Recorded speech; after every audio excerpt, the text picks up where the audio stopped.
ಯಾವಾಗಲೂ ಒಂದು ಸೈಡ್ ಇವ್ರು ಎಲ್ಲೇನು ಮಾಡವ್ರೆ ಅದು ಎಲ್ಲ ಕೇಳ್ತಾ ಇರ್ತೀನಿ ನಾವು ಹಾಕಿ ನಮ್ದಲ್ಲಿ ಗೊತ್ತಾ ಯೂಟ್ಯೂಬ್ ಇದಾಗೈತೆ ಗೊತ್ತಾ ಇರ್ತದೆ. ಶನಿದೇವರ ಪಾದಕ್ಕೆ ಗೋವಿಂದ, ನವಗ್ರಹಗಳ ಪಾದಕ್ಕೆ ಗೋವಿಂದ, ಭಕ್ತರು ಉದ್ಧಾರ ಮಾಡು ಗೋವಿಂದ. ಜಯ ನಮ ಪಾರ್ವತಿ ಪದಯೇ ಹರ.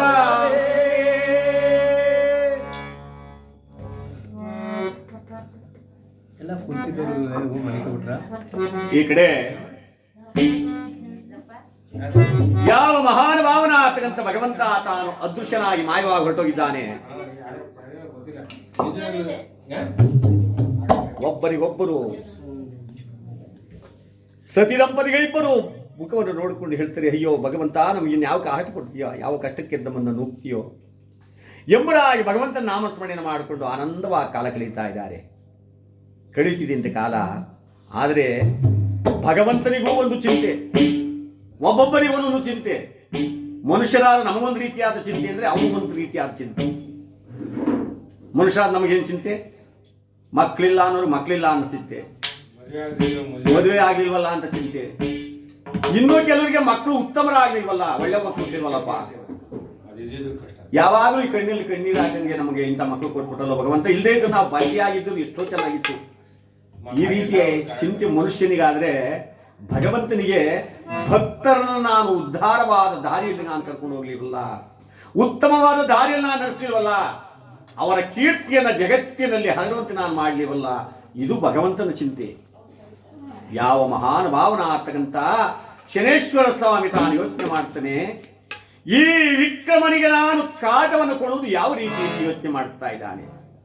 ಅಂತರಿಕ್ಷದಲ್ಲಿ ಬಂದು ನೋಡದ ಇವನ ನ್ಯಾಯ, ನೀತಿ, ಸತ್ಯ, ಧರ್ಮ, ನಡೆ, ನುಡಿ, ಗಾಂಭೀರ್ಯ ಇವೆಲ್ಲವನ್ನು ನೋಡ್ತಾ ಇದ್ರೆ ಇವನ ಹತ್ರ ಸುಳಿಯಕ್ಕಾಗ್ತಾ ಇಲ್ಲ ಅವನಿಗೆ. ಇವತ್ತು ಪ್ರತಿಯೊಬ್ಬ ಮನುಷ್ಯನಿಗೂ ಅಷ್ಟೇನೆ ಸತ್ಯ ಧರ್ಮ ಎಲ್ಲಿರ್ತದೋ ಅಂಥವರಿಗೆ ಪ್ರವೇಶ ಮಾಡಲ್ಲ. ಇವನು ಪ್ರವೇಶ ಮಾಡ್ತಕ್ಕಂಥ ಜಾಗ ಯಾವುದು ಅಂದರೆ ಎಲ್ಲಿ ದುರ್ನಡತೆ ಇದೆಯೋ, ದುರಾಡಳಿತ ಇದೆಯೋ, ಅಧರ್ಮ ಇದೆಯೋ, ಅಸತ್ಯ ಇದೆಯೋ, ಅಸಡ್ಡಿಯಾದ ಮಾತಿದೆಯೋ, ಅತಿಯಾದ ಕೊಳಕುತನ, ಇದು ಬಹಳ ಮುಖ್ಯವಾದ ವಿಚಾರ. ಅತಿಯಾದ ಕೊಳಕುತನ ಇದ್ರೂ ಕೂಡ ಪರಮಾತ್ಮ ಅಲ್ಲಿ ಪ್ರವೇಶ ಮಾಡ್ತಾನಂತೆ. ತಾನು ಕಾಯ್ತಾ ಇದ್ದಾನೆ. ಎಷ್ಟು ಶ್ರಮಪಟ್ಟರೂ ಇವನ ಜನ್ಮರಾಶಿ ಬರಕ್ಕಾಗಲಿಲ್ಲ. ಕಡೆ ಒಂದು ಯೋಚನೆ ಮಾಡಿ ಒಂದು ನಿರ್ಧಾರಕ್ಕೆ ಬಂದಿದ್ದಾನೆ. ಥಟ್ಟನೆ ಒಂದು ವೇಷ ಹಾಕೊಂಡ. ಯಾವ ವೇಷ? ಮುಸಲ್ಮಾನರ ವೇಷ. ತಲೆ ಒಂದು ಟೋಪಿ, ಒಂದು ಪೈಜಾಮು, ಒಂದು ಕೋಟು, ಹಳೆಯ ಪಳೆಯ ಸರಗಳನ್ನೆಲ್ಲ ಹಾಕಬಿಟ್ಟ. ಪಂಚಕಲ್ಯಾಣಿ ಅಂತಕ್ಕಂಥ ಒಂದು ಸುಂದರವಾದ ಅಶ್ವ ಅಂದ್ರೆ ಒಂದು ದುರ್ಗ, ಒಂದು ಕುದುರೆಯನ್ನು ಸೃಷ್ಟಿ ಮಾಡಿಕೊಂಡ. ಇಡೀ ಬ್ರಹ್ಮಾಂಡವನ್ನೇ ಒಂದು ಕೋಲನ್ನಾಗಿ ಮಾಡಿಕೊಂಡು ಭಗವಂತ ಏನು ಅವತಾರ ಆಯ್ತು ಬಿಟ್ರಿ. ಎಂತ ಚಂದ ಏನು ಅಂದ ನಿನ್ನ ರೂಪವೋ,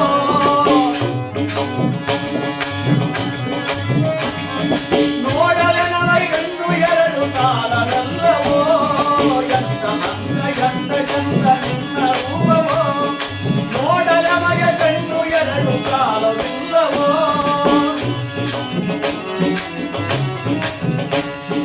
ಕಾರವಾದ ನಾಯಿ ನೀನು ಕೊಂಡಿಗೆಯಲ್ಲೋ, ಭಕ್ತರನ್ನು ಪಡೆಯಲು ಈ ಕಾರಣವಲ್ಲೋ. ಎಂತ ಅಂದ ಎಂತ ಚಂದ ನಿನ್ನ ರೂಪವೋ. ಏನ್ ಚಂದ ನಿನ್ನ ರೂಪ. ಭಕ್ತರಿಗಾಗಿ ತಾನೇನು ಮಾಡಲು ಸಿದ್ಧ ಅಂತ ಹೇಳಿ ಆ ಪಂಚಕಲ್ಯಾಣಿ ಅಂತಕ್ಕಂಥ ಆ ತುರುಗವನ್ನು ಕೈ ಹಿಡಿದುಕೊಂಡು ಎಲ್ಲಿಗೆ ಬಂದ? ಉಜ್ಜಯಿನಿ ನಗರದ ರಾಜಬೀದಿಗೆ.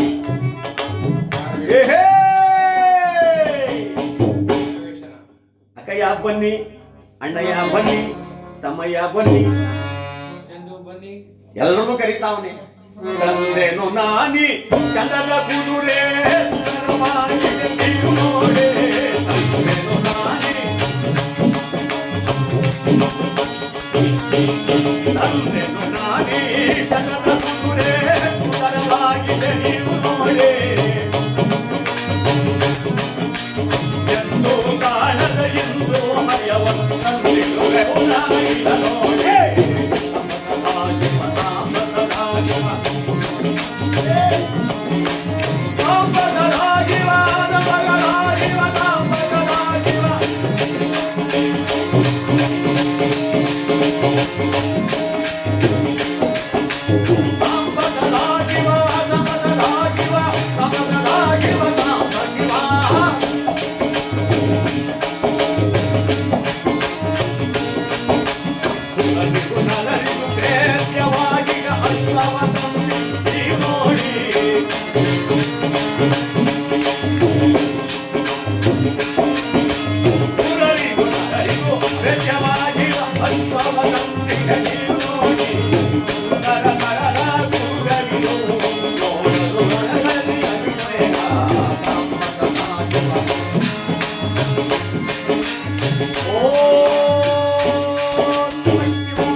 ಎಲ್ಲಾರು ಕೂಗಿದ್ನಲ್ಲ, ಎಲ್ಲ ಗುಂಪಾಗಿ ಬಂದು ಸೇರ್ಕೊಂಡ್ಬಿಟ್ರು ಜನ.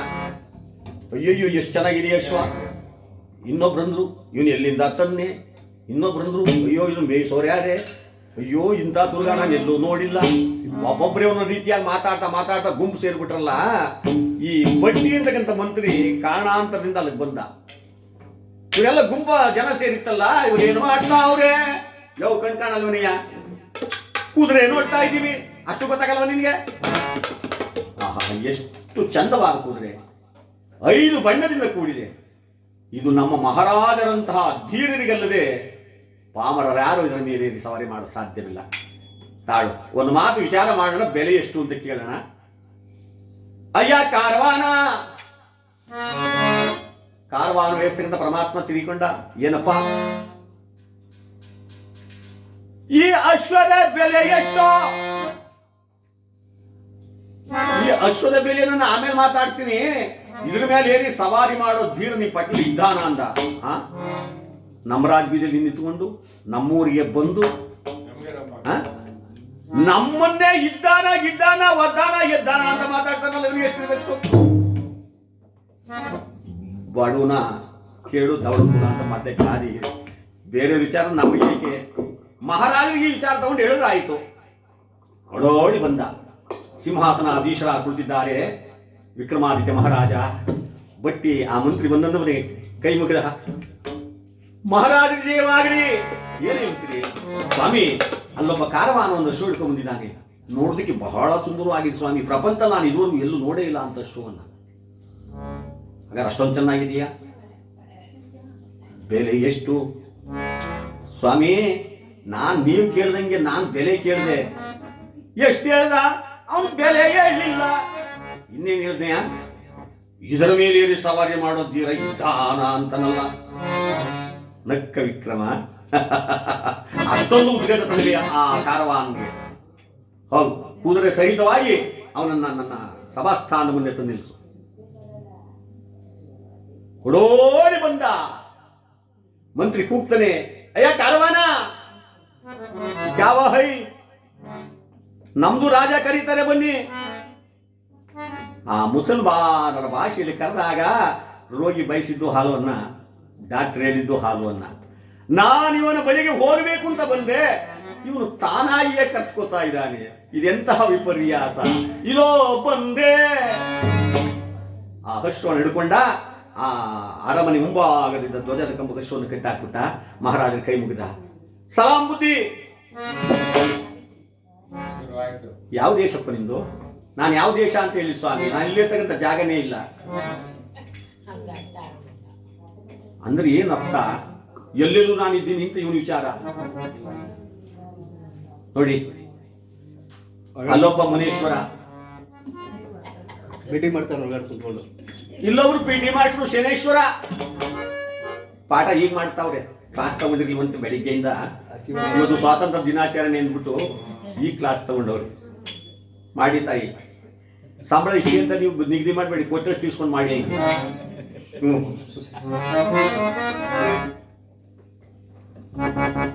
ಹೋಗ್ಲಿ. ನಿನ್ನ ಹೆಸರೇನೋ? ಸ್ವಾಮಿ ನನ್ನ ಹೆಸರ ಕರೆವರು ಕೆಲವರು ಕರಿಯಾಯ, ಇನ್ನು ಕೆಲವರು ಕರೆವರು ಬಿಳಿಯಾಯ. ಕೆಲವರು ದೊಡ್ಡವನು ಅಂತಾರೆ, ಕೆಲವರು ಚಿಕ್ಕವನು ಅಂತಾರೆ, ಕೆಲವರು ಕುಳ್ಳ ಅಂತಾರೆ.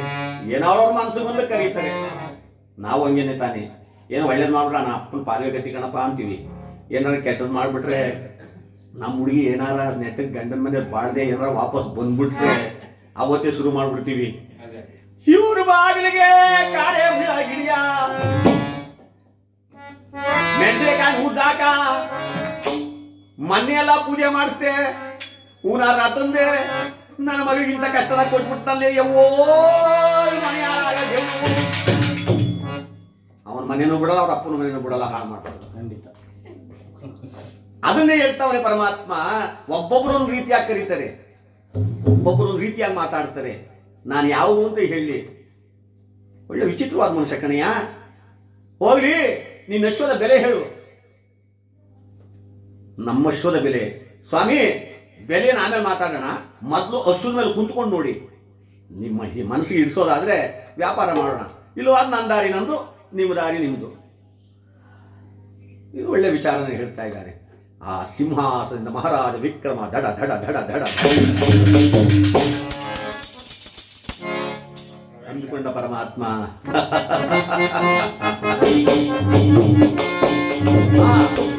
ಮಹಾರಾಜ ಬಂದವನೇ ಆ ಧ್ವಜದ ಕಂಬದಲ್ಲಿ ಕಟ್ಟಿದ್ದ ಅಶ್ವವನ್ನು ಬಿಚ್ಚಿದ, ಆ ಕಡಿವಾಣ ಜಗ್ಗಿಸಿ ಎಳೆದ, ಚಂಗ ನೆಗೆದು ಕೂತ್ಕೊಂಡ ವಿಕ್ರಮ.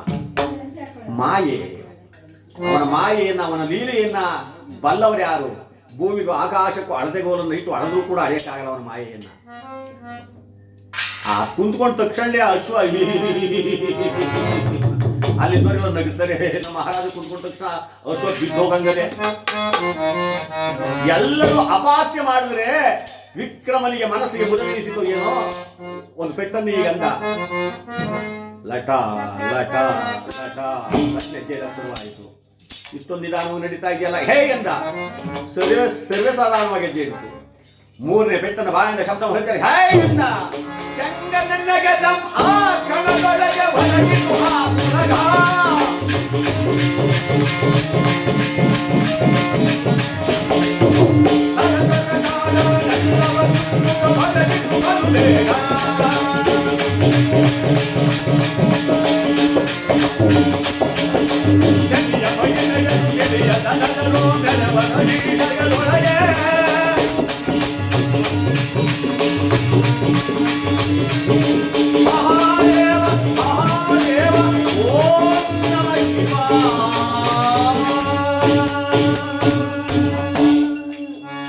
ಭೂಮಿ ಮೇಲೆ ಹೋಗುತ್ತಿದ್ದ ಅಶ್ವ ಯಾವಾಗ ಮೂರನೇ ಪೆಟ್ಟನ್ನ ಹೊಡೆದ ಚಂದ ಆಕಾಶದಲ್ಲಿ ವಿಕ್ರಮ ಮಹಾರಾಜ, ಅಯ್ಯೋ ಇದೇನು ಅಶ್ವ ಇಷ್ಟೊಂದು ವೇಗವಾಗಿ ಹೋಗ್ತಾ ಇದೆಯಲ್ಲ ಎಂದು ತನ್ನ ಬಲವನ್ನು ಉಪಯೋಗಿಸಿ ಎಳಿತಾನೆ.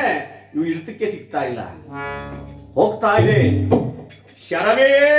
ವೇಗದ ಹೋಗ್ತಾ ಇದೆ ಆಕಾಶ ಮಾರ್ಗದಲ್ಲಿ. ನಭೋಮಂಡಲ ಕೂತ್ಕೋಗ್ಬಿಟ್ಟಿವ್. ಶನಿದೇವ ಪರಮಾತ್ಮ, ಏನಿದು ನಿನ್ನ ಲೀಲೆ ಅಂತ ಅಶ್ವನ ಎಳಿತಾ ಇದ್ದಾನೆ. ಎಳೆಯಲು ಸಾಧ್ಯವಿಲ್ಲದೆ ಕೈ ಬಿಟ್ಟವನೇ ಬಾಚಿ ತಪ್ಪಿಬಿಟ್ಟ ಅಶ್ವನ. ಸಾವಿರಾರು ಮೈಲಿಗಳ ದೂರ ಹೊತ್ಕೊಂಡು ಹೋಗ್ತಾ ಇದೆ. ಶನಿ ದೇವ ಬಾರೆಯ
ರಾತ್ರಿಗೆ ಆಕಾಶವೇ ಕವಲನ್ನು ಹಾಗೆ ಆಕಾಶ ಮಾರ್ಗದಲ್ಲಿ ಹೊತ್ತುಕೊಂಡು ಹೋಗ್ತಾ ಇದೆಯಲ್ಲಪ್ಪ ಎಂಬುದಾಗಿ ಆ ತುರ್ಗವನ್ನು ತಪ್ಪಿಕೊಂಡಿದ್ದಾನೆ ಮಹಾರಾಜ ವಿಕ್ರಮ.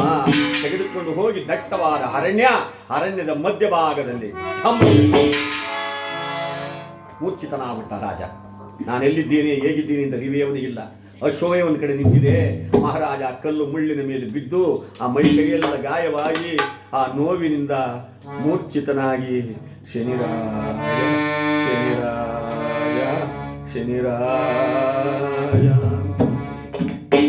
ಈ ಕಡೆ ಉಜ್ಜಯಿನಿ ಪಟ್ಟಣದಲ್ಲಿ ಅರಮನೆಯಲ್ಲಿ ಕುಳಿತಿದ್ದ ಕಾರವಾಹನ ವೇಷದಲ್ಲಿದ್ದಂತ ಪರಮಾತ್ಮ ಆ ಮಂತ್ರಿಯನ್ನು ಕೇಳ್ತಾನಂತೆ, ಏನಯ್ಯ ಮಂತ್ರಿ, ಎಂಥ ಕಳ್ಳ ದೇಶಕ್ಕೆ ಬಂದ್ಬಿಟ್ನೆಯ ನಾನು. ಯಾಕೆ ಸ್ವಾಮಿ? ಅಲ್ಲ, ನಿಮ್ಮ ಮಹಾರಾಜ ಕುದುರೆಯನ್ನ ನಾನು ನೋಡಿ ಪರೀಕ್ಷೆ ಮಾಡಿ ನೋಡ್ತೀನಿ ಅಂತ ಏರಿ ಹೋದನು, ಇನ್ನೂ ಹಿಂದಿರುಗಿ ಬರ್ಲಿವಲ್ಲಯ್ಯ, ಕುದುರೆನೇ ಹೊತ್ಕೊಂಡು ಹೋಗ್ಬಿಟ್ಟ. ಮಂತ್ರಿ ಅಂದ, ಮುಚ್ಚುವಾಯಿ, ನೀನು ಯಾವ ಮಾಟ ಮಂತ್ರ ಮಾಡ್ಕೊಂಡು ಬಂದಿದ್ಯೋ ಏನೋ, ಅಂತ ವೀರಾಗ್ರಣಿಯು ಪರಾಕ್ರಮಿಯು ದೇವತೆಗಳು ಸಮನಾದ ನಮ್ಮ ಮಹಾರಾಜ ನಿನ್ನ ತುರ್ಗವನ್ನೇರಿದವನು ಹಿಂದಿರುಗಿ ಬರಲಿಲ್ಲ ಅಂದ್ರೆ ಏನು ವೈಪರೀತ್ಯ ಆಗಿದೆಯೋ ನನಗೊಂದು ತಿಳಿಯದು. ಕಳ್ಳ ದೇಶಕ್ಕೆ ಬಂದಿ ಅಂತ ಮಾತ್ರ ಹೇಳಬೇಡ. ದೀನ ದಲಿತರಿಗೆ ಆಶ್ರಯವಾಗಿರ್ತಕ್ಕಂಥ ಧರ್ಮಪ್ರಭುವಿನ ನಾಡು ನಮ್ಮ ಮಹಾರಾಜು. ಧರ್ಮಪ್ರಭುಗಳು ನಿನ್ನ ಅಶ್ವದ ಬೆಲೆಯನ್ನು ನಾನು ಕೇಳು, ಅದನ್ನು ನಾನು ಕೊಡ್ತೀನಿ. ನಮ್ಮ ಮಹಾರಾಜ ಬಗ್ಗೆ ಮತ್ತೊಂದು ಮಾತನಾಡಿಯ. ನನ್ನ ಅಶ್ವದ ಬೆಲೆಯೇ 1,00,000 ವರಹ. ಯಾರಲ್ಲಿ ಈ ಕಾರವಾನಿಗೆ 1,00,000 ವರಹವನ್ನು ಎಣಿಸಿಕೊಟ್ಟು ಕಳಿಸಿ ಮೊದಲು. 1,00,000 ವರಹವನ್ನು ಎಣಿಸಿಕೊಂಡ. ಅವನಿಗೆ ಏನು ನಗನಾಣ್ಯ ಬೇಕಾಗಿತ್ತೆ ತೆಗೆದುಕೊಳ್ಳೋನಂತೆ ಆ ಅರಮನೆಯನ್ನು ಬಿಟ್ಟು ಈಚೆಗೆ ಬಂದ. ಇಲ್ಲಿ ವಿಕ್ರಮಾದಿತ್ಯ ಮಹಾರಾಜನ ಬಳಿ ಬಂದು ಥಟ್ರೆ ಪ್ರತ್ಯಕ್ಷವಾದ.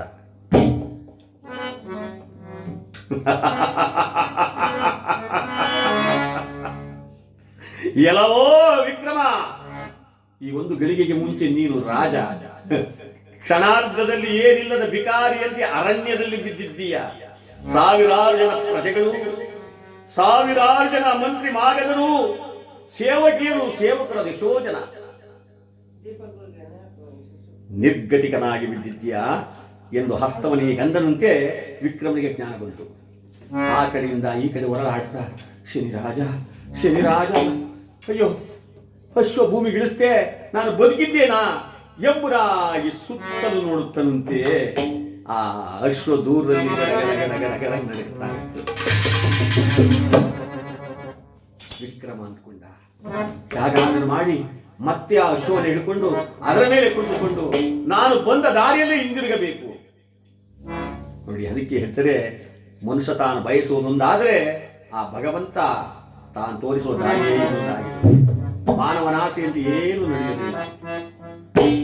ಭಗವಂತನೇ ಹಾಗೆಯಾದರೆ ಮಾನವ ಬದುಕುವನೇ. ಅಯ್ಯೋ ಭಕ್ತರು ಉಳಿಯುವರೇ.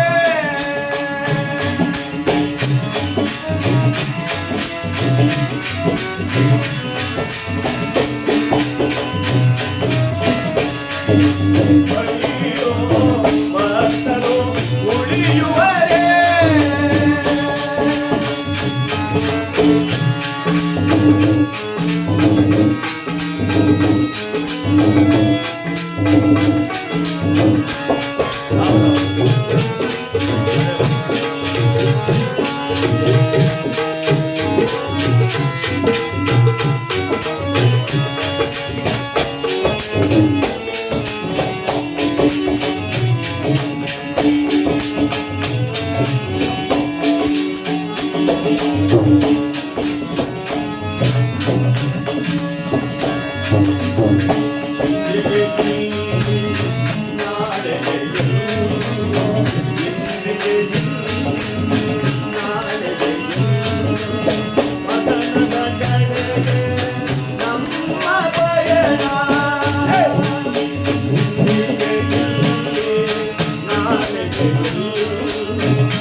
ಆವ ಪಾಪದ ಕರ್ಮದ ಪಾದವೋ ಜನಗಿ ಪರಿಯ ಬೋಧನೆ ಕೈಲೆ.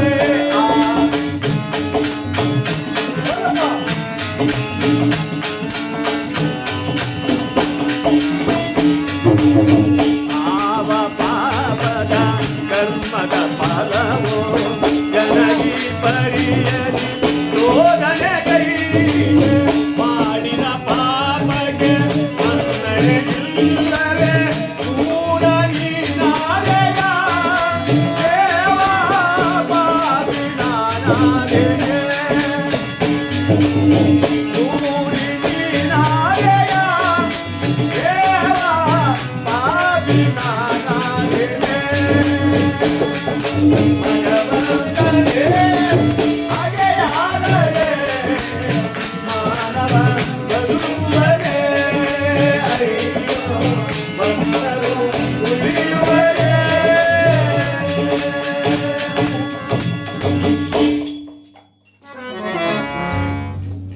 ಕಾಯುವ ದೇವರೇ ಕಾಡಲು ನಿಂತಾಗ ಮಾಡುವುದಿನ್ನೇನಿದೆ. ಬಸವಣ್ಣವರು ಹೇಳ್ತಾರೆ, ಕಟ್ಟಿದ ಏರಿಯ ನೀರನ್ನ ಕುಡಿದರೆ ಎತ್ತ ತಾಯ ಮೊಲೆ ಹಾಲೆ ಮಕ್ಕಳಿಗೆ ನಂಜಾಗಿ ಕೊಂದೊಡೆ.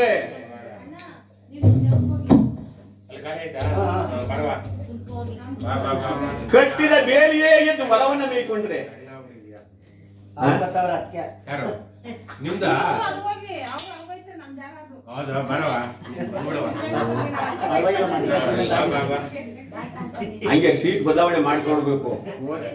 ಅಗ್ರಿಮೆಂಟ್ ಬರ್ಕೊಂಡವ್ರ ಈಗ ನಮ್ಮ ಶಾಸಕರು ಹೆಂಗೆ ಬದಲಾವಣೆ ಮಾಡ್ಕೊಳ್ಳಿವೆ ಹಂಗೆ ಅವರು ಮಾಡ್ಕೊಬೇಕಪ್ಪ.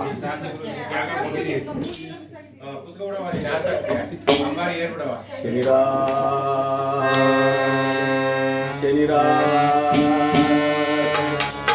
ಅನ್ಕೊಂಡು ಆ ಅಶ್ವನ ಹಿಡಿಯಕ್ಕೆ ಹೋಗ್ತಾನೆ. ಮಾಯೆ ಅಶ್ವ ತಕ್ಕ ಮಾಯವಾಗ್ಬಿಡ್ತು. ಅಯ್ಯೋ ಇಲ್ಲ ಇತ್ತಲ್ಲ, ಇಲ್ಲಿ ಕಂಡದ್ದು ಈ ಮತ್ತೆಲ್ಲೋ ಆಯ್ತು ಅಂತ ಮುಂದೆ ನೋಡ್ರೆ ಆಲೆ ಅಷ್ಟು ದೂರದಲ್ಲಿ ಇತ್ತೆ. ಹಾಗಾದ್ರೂ ಮಾಡಿ ಹಿಡಿಯಬೇಕು ಅಂತ ಹೋದ. ತಲೆ ಕೆಳಗಾಗಿ ಅಶ್ವ ಸಿಕ್ಕದೆ ತಪ್ಪದೆ ಬಿದ್ದ. ಮೈ ಕೈಯೆಲ್ಲ ಗಾಯ ಆಗ್ಬಿಟ್ಟು ರಕ್ತ ಸೋರದಕ್ಕೆ ಶುರುವಾಯಿತು. ಭ್ರಷ್ಟನಾಗ್ಬಿಟ್ಟ ವಿಕ್ರಮ. ಕಣ್ಣಲ್ಲಿ ಕಣ್ಣೀರು ಬರಕ್ಕೆ ಶುರುವಾಯಿತು. ಶನಿರಾಜ ತೊಟ್ಟು ನೀರನ್ನ ಕೊಡದಂತೆ ಮಾಡುತ್ತೇನೆಂದು ಹಠ ತೊಟ್ಟೆ. ಅದರಂತೆ ನೀನು ನಡ್ಕೋತಾ ಇದೆಯಪ್ಪ. ತಡೆಯಲಾರೆ ದಾಹವಾಗ್ತಾ ಇದೆ. ಎಲ್ಲಿಯಾದ್ರೂ ಸ್ವಲ್ಪ ನೀರನ್ನಾದ್ರೂ ಕುಡಿಯೋಣ. ಅಶ್ವ ಮಾಯವಾಗೋಯ್ತು ಎಂಬುದಾಗಿ ಆ ಜಲವನ್ನು ಹುಡುಕ್ತಾ ಬರ್ತಾನೆ. ಆ ಕಾಡಿನಲ್ಲಿ ಕಾಡು ಮೃಗಗಳ ಹಾವಳಿ ಸಾಮಾನ್ಯವಾದ ಕಾಡಲ್ಲ. ಹುಲಿ, ಕರಡಿ, ಸಿಂಹ, ಶಾರ್ದೂಲಗಳು ವಾಸ ಮಾಡ್ತಕ್ಕಂಥ ಅಭಯಾರಣ್ಯ, ಗಡ್ಡಾರಣ್ಯ ನೋಡಿ ಬಿಡ್ಕೋತವೆ. ಹುಲಿ ಸಿಂಹ ಶಬ್ದ ಮಾಡ್ತವೆ. ನಾವ್ ಎದುರ್ಕೊಂಡ್ಬಿಡ್ತಾವಕ್ಕೆಲ್ಲ.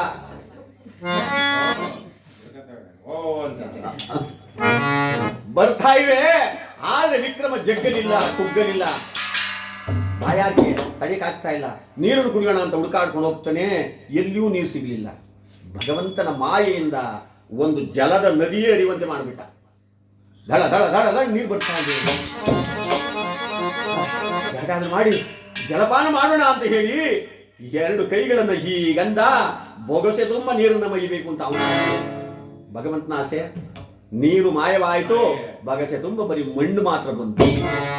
ಅಳುತ್ತಾನೆ ವಿಕ್ರಮ. ಶನಿರಾಜ ದಯಾಭಯ ನೀಲಾಂಜನ ಸಮಭಾ ರವಿಪುತ್ರ ಯಮ ಛಾಯಾ ಮಾತಾ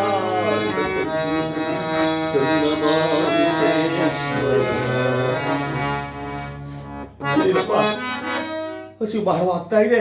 16 ದಿನ ಕಳೆದೋಯ್ತು. ಅಲ್ಲಾಡಿ ಅಲ್ಲಾಡಿ ಆ ಹಣ್ಣು ಹಂಪಲನಾರು ತಿನ್ನೋಣ ಅಂತ ನೋಡ್ತೇವೆ. ಒಂದು ಗಿಡದಲ್ಲಿಯೂ ಒಂದು ಕಾಯಿ ಆಗಲಿ, ಒಂದು ಪೀಚು ಕೂಡ ಇರಲಿಲ್ಲ. ಇವನಿಗೆ ಬುದ್ಧಿ ಕಲಿಸಬೇಕು ಅಂತ ಪರಮಾತ್ಮ ಫಲಭರಿತವಾದ ಹಣ್ಣುಗಳನ್ನು ಸೃಷ್ಟಿ ಮಾಡ್ದ.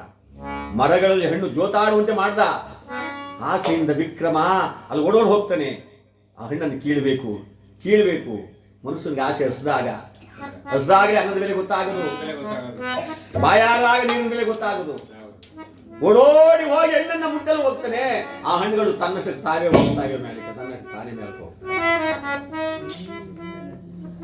ಮರದ ಹಣ್ಣೆ ಮಾಯವಾಯ್ತೋ ಕೊಳದ ಜಲವೇ ಬತ್ತಿವಾಯ್ತೋ. ಮರದ ಹಣ್ಣೆ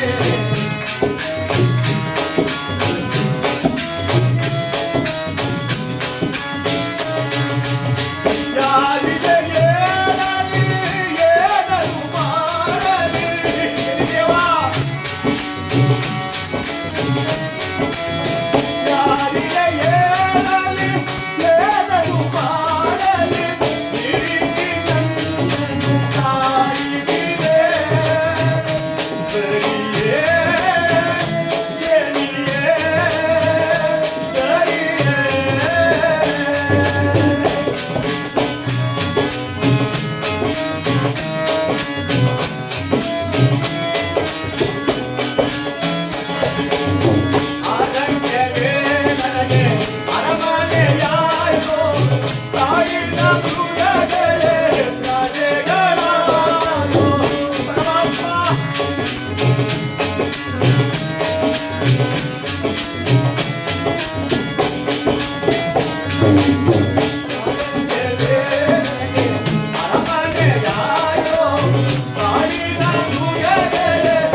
ಕುಡಿಯಲು ಹೋದರೆ ಫಲ ಮಾಯ, ಫಲ ಹಿಡಿಯಲು ಹೋದರೆ ಫಲವು ಮಾಯ, ಹಶೋ ಮಾಯವಾಯಿತು. ಎತ್ತ ಕಡೆ ಹೋಗಬೇಕೆನ್ನುವುದಕ್ಕೆ ದಿಕ್ಕು ತೋಚ್ತಾ ಇಲ್ಲ. ನಾನು ಯಾವ ಕಡೆ ಹೋಗ್ಲಿ? ಶನಿರಾಜ ಶನಿರಾಜ ಶನಿರಾಜ. ತನ್ನ ಮೈ ಮೇಲಿರೋ ಒಡವೆಗಳೆಲ್ಲ ನೋಡ್ಕೋತಾನೆ. ವಜ್ರ ಕಿರೀಟ, ತೋಳ ಬಾಪುರಿ, ನಡುವೆ ನೊಡ್ಯಾಣ ಎಲ್ಲ ಒಡವೆಗಳ ಸಹಿತವಾಗಿ ಬಂದ್ಬಿಟ್ಟಿದ್ನಲ್ಲ. ಯೋಚನೆ ಮಾಡಿದ ಮಹಾರಾಜ, ಈ ಆಭರಣದಿಂದ ನನ್ನ ಪ್ರಾಣಕ್ಕೆ ಕುತ್ತು ಖಂಡಿತ. ಈ ಕಾಡು ಜನಗಳೇನಾದ್ರು ನೋಡ್ಬಿಟ್ರೆ ಅವ್ರೇನು ರಾಜ ಯಾರು ಮಂತ್ರಿ ಯಾರು ನೋಡೋದಿಲ್ಲ. ಮೊದಲು ಪ್ರಾಣ ತೆಗೆದು ಬಿಡ್ತಾರೆ, ಆಮೇಲೆ ಒಡವೆ ಕಿತ್ಕೋತಾರೆ.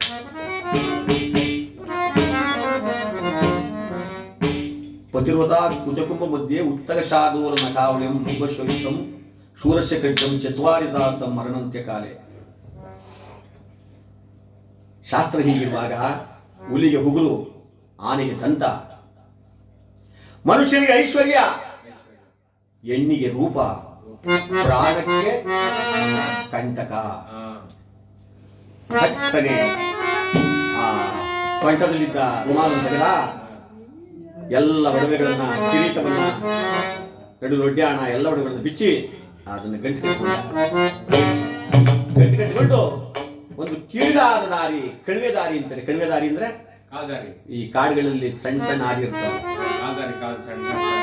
ಅಯ್ಯಪ್ಪನ ಹೋಯ್ತಿರು ನೀವು, ಅಯ್ಯಪ್ಪನ ಬೆಟ್ಟ ನೋಡಿ, ಎಲ್ಲ ಕಾಲ್ದಾರಿಗಳು ಒಂದೇ ಆಳು ಹೋಗ್ಬೇಕು ಆ ರೀತಿ.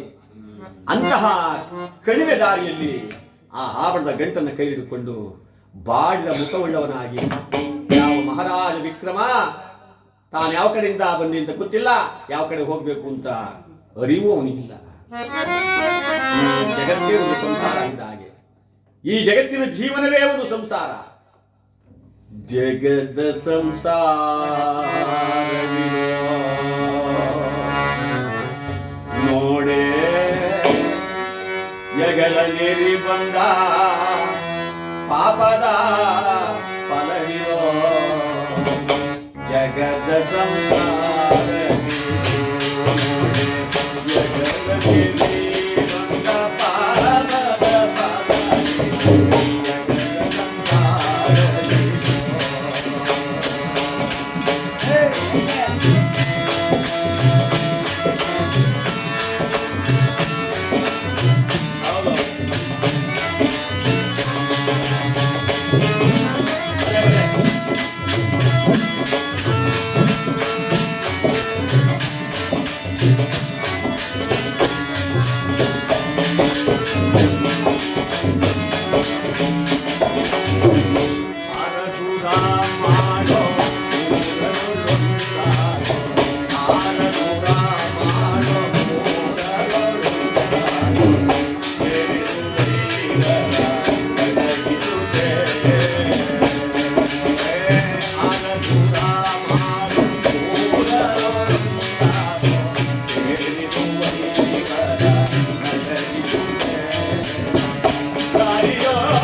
Jagala Devi Manta Pama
ಪುಣ್ಯಾತ್ಮರು.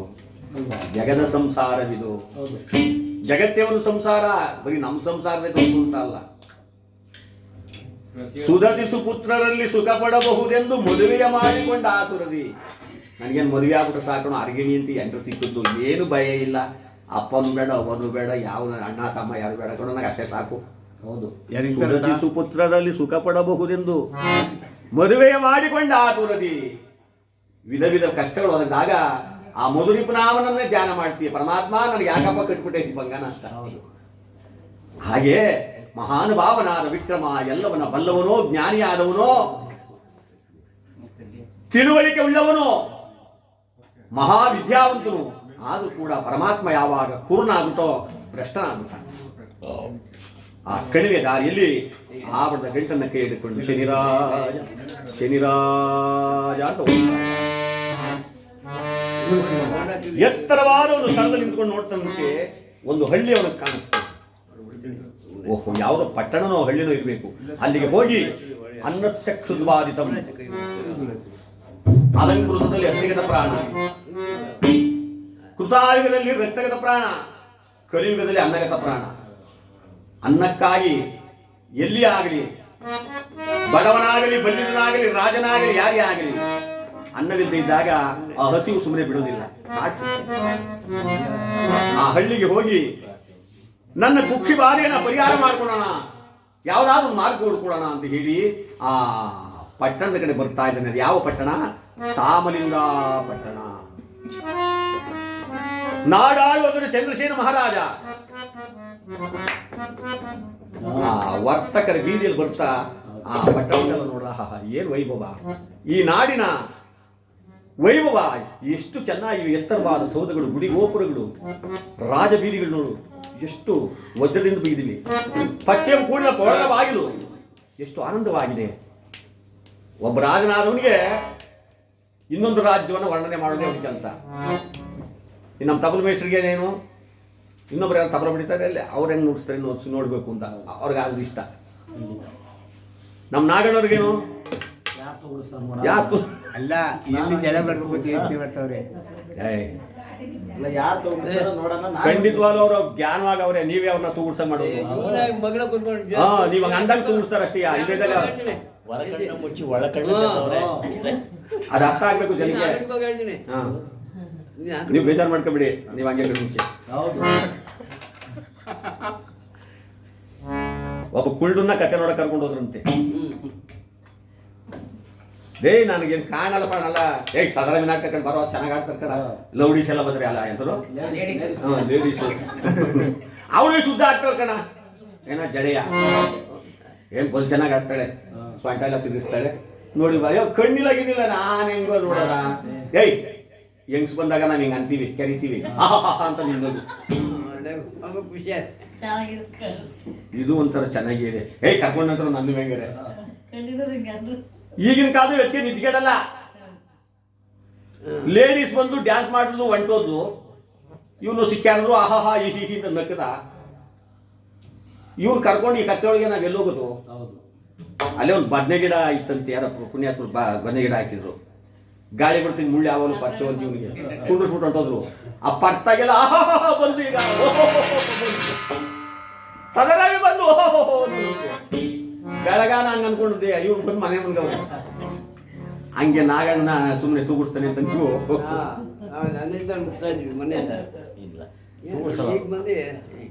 ಅವರು ಎಡರಾತ್ರಿ ನಿಂತ್ಕೊಳ್ತಾರೆ, ಕಣ್ಣು ಮುಚ್ಚಿರ್ತಾರೆ ಅಷ್ಟೇನೆ. ಅದು ಜ್ಞಾನ ಎಲ್ಲ ಇಲ್ಲಿ ಜ್ಞಾನ ಇರ್ತದೆ.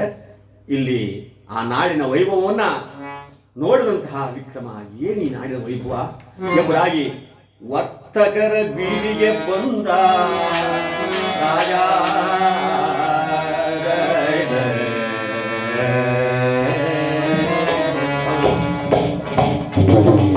ವರ್ತಕರು ಅಂದ್ರೆ ಕಾಂಶಿಕರು, ವ್ಯಾಪಾರಿಕರು, ಹಲವಾರು ರೀತಿಯಿಂದ ಕರೀತಾರೆ ಅವ್ರನ್ನ. ಆ ವರ್ತಕರ ಬೀದಿಗೆ ಬರ್ತಾನೆ. ಮುತ್ತು ರತ್ನಗಳನ್ನ ಮಾರ್ತಕ್ಕಂಥ ಬೀದಿ. ನಾವೀಗ ಜಾತ್ರೆ ಕಳ್ಳೆಪುರಿ ಕರಸವೆ ಹೆಂಗೆ ರಾಶಿ ಹಾಕೊಂಡು ಮಾರ್ತೀವೋ, ಮುತ್ತು ರತ್ನವನ್ನ ಆ ರೀತಿಯಾಗಿ ಮಾರ್ತಾ ಇದ್ರು ಆ ತಾಮಿಲ್ನಾಡು ಪಟ್ಟಣದಲ್ಲಿ. ಅಂದ್ರೆ ಅದೆಷ್ಟು ಐಶ್ವರ್ಯವಂತನ ಪಟ್ಟಣ ಅದು. ಬಾಚಿಕ ಬಂದ್ಬಿಡೋದು. ಈ ಮುತ್ತೆಂಗದೆ ಅಂತ ನಮಗೆ ಗೊತ್ತಿಲ್ಲ, ಆ ಶೆಟ್ರಿ ಹೇಳ್ಬೇಕು, ನಾವು ಊನ್ಬೇಕಷ್ಟೇ. ಅದೇ 3 ದಿನಕ್ಕೆ ಯಾಕೋ ಕೆಂಚಕಾಯ್ತು ನೋಡಿ ಶೆಟ್ರಿ ಅಂದ್ರೆ ಸುಮ್ಮನೆ ಹಾಕೊಳ್ಳೋದಯ್ಯ, ವಾಪಸ್ ತಗೊಳ್ಳಿ, ನನಗೆ ಬಿಡಪ್ಪ ಅಂತಾರೆ. ತಗೋತಾರೋ ಚೆನ್ನಾಗಿ ಕೊಟ್ಟು ತಗೋಬೇಕಲ್ಲ ಅವರು, ತಗೊಳ್ಳಲ್ಲ. ಮುತ್ತು ಯಾವುದು ಅಂತ ಅವ್ನು ಹೇಳ್ದ ನಾವು ಒಪ್ಕೊಂಡು ಅಷ್ಟೇ, ನಾವು ನೋಡಿಲ್ವಲ್ಲ. ಹಾಗೆ ಆ ನಾಡಿನ ವೈಭವವನ್ನು ನೋಡಿ ಬರ್ತಾ ಇದ್ರೆ ಅಲ್ಲೊಬ್ಬ ಮಹಾನುಭಾವ, ಅವನ ಹೆಸರು ನಂದಯ್ಯ ಶೆಟ್ಟಿ ಅಂತ. ನಮ್ಮ ಅಣ್ಣನಂಗೆ ಅವರು ಸ್ವಲ್ಪ ಕುಂತೋನ್ ಮ್ಯಾಲ್ ಕೆದ್ದಿರ್ಲಿಲ್ಲ. ಬೆಳಿಗ್ಗೆ ಯಾರ ಮುಖ ನೋಡ್ಕೊಂಡು ಬಂದಿದ್ನೋ, 3 ಪೈಸೆ ವ್ಯಾಪಾರನೂ ಆಗಿಲ್ಲ, 4 ಆಣಿ ತೆಗೆದು ಗಲ್ಲಕ್ಕೂ ಹಾಕಿಲ್ಲ. ನಾವು ಹೊರಡುವಾಗ ಒಳ್ಳೆ ಶಕನ ಆಗ್ಬೇಕಂತೆ. ಏನಾರ ಅಡ್ಗೊಳ ಯಾರ ತಾಯಿ ಭದ್ರಾಬದನ್ನ ಬರಿ ಬಿಂಗೆ ತಂದು ಅಂದ್ರೆ ಮುಗದೆ ಹೋಯ್ತಾವ, ಹೋಗ್ಬಾರ್ದು. ಯಾಕೆಂದ್ರೆ ನಾವು ಹಿಂದೂ ಧರ್ಮವನ್ನು ಒಳಗೊಂಡಂಥವ್ರು. ನಾವು ಕಲ್ಲನ್ನ, ಒಂದು ಮಣ್ಣನ್ನ, ಒಂದು ಮರವನ್ನ ನಾವು ದೇವರು ಅಂತ ಪೂಜೆ ಮಾಡುವಂತ ಜನ. ನಾವು ಈ ಶಕನವನ್ನ, ಶಾಸ್ತ್ರವನ್ನ, ಸೂತ್ಕಾನ ಇದೆಲ್ಲ ನಂಬಲೇಬೇಕು ನಾವು. ಹಿಂದೂ ಜನಾಂಗ. ಇನ್ನು ಅಮೆರಿಕದವ್ರು ನಂಬಲ್ಲ. ದೇವರು ಯಾವುದು ದೇವರು ಹೆಂಗೆ ದೇವರು ಅಂತಾರೆ ಅವರು. ಅವ್ರಿಗೆ ದೇವರು ಯಾವ್ದು ಗೊತ್ತಿಲ್ಲ, ಶನಿ ಮಹಾತ್ಮ ಗೊತ್ತಿಲ್ಲ, ಗಣಪತಿ ಅಂದ್ರೆ ಅದೇ ಮತ್ತೆ ಗೊತ್ತಿಲ್ಲ. ಹೀಗಿರ್ಬೇಕಾದ್ರೆ ನಮ್ಮ ಹಿಂದೂ ಧರ್ಮಕ್ಕೆ ಅನುಗುಣವಾಗಿ ಯಾವ ಮಹಾನುಭಾವ ಆ ವಿಕ್ರಮ ಹೋಗ್ತಾ ಇದ್ದಾನಂತೆ. ಆ ನಂದಯ್ಯ ಶೆಟ್ಟಿ ನೋಡ್ಬಿಟ್ಟ, ದೂರದಿಂದ ಬಂದು ನೋಡ್ಬಿಟ್ಟವನು. ಯಾರು ರಾಜಂತೆ ಕಾಣ್ತಾ ಇದ್ದಾನೆ, ಮುಖದಲ್ಲಿ ಕಳೆ ಇದೆ, ಆದ್ರೂ ಕೂಡ ಏನೋ ಕಷ್ಟ ಸಿಕ್ಕಾಕೊಂಡ ಕಾಣ್ತಾನೆ.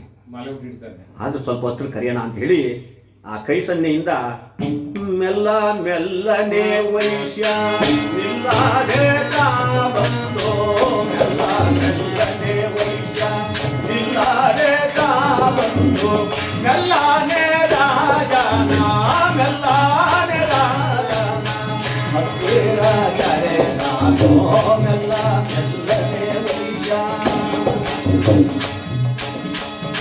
ಎಲ್ಲಿಂದ ಬಂದಿರಿ, ಮುಂದಲ್ಲಿ ಹೋದಿರಿ, ಮನೆ ಬಳಿ ಎಲ್ಲಿಂದ ಬಂದಿರಿ,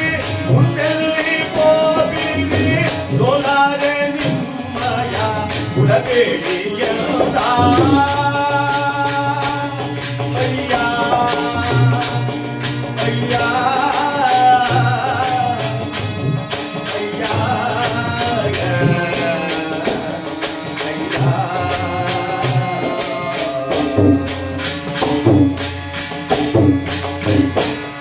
ಕೈ ಸನ್ನೆಯಿಂದ ಕರೆದಂತೆ ಬನ್ನಿ ಸ್ವಾಮಿ, ಎಲ್ಲಿಗೆ ಹೋಗ್ತಾ ಇದ್ದೀರಾ? ಎಲ್ಲಿಂದ ಬಂದ್ರಿ? ನಿಮ್ಮ ದೇಶವೇ ಯಾವುದು? ನಿಮ್ಮ ಕುಲವೇ ಯಾವುದು? ಮುಂದೆ ಎಲ್ಲಿಗೆ ಹೋಗ್ಬೇಕಾಗಿದೆ? ನಿಮ್ಮ ಹೆಸರೇನು?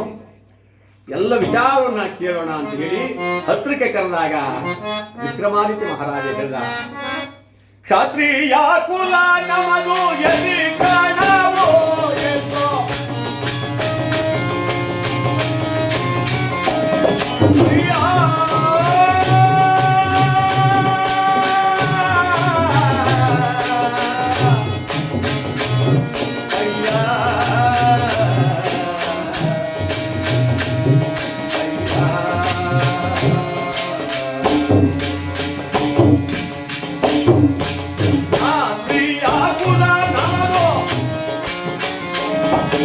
ಮತ್ತೆ ಮುಂದಕ್ಕೆ ನಾನು ಹೋಗಿರುವುದೆಂದ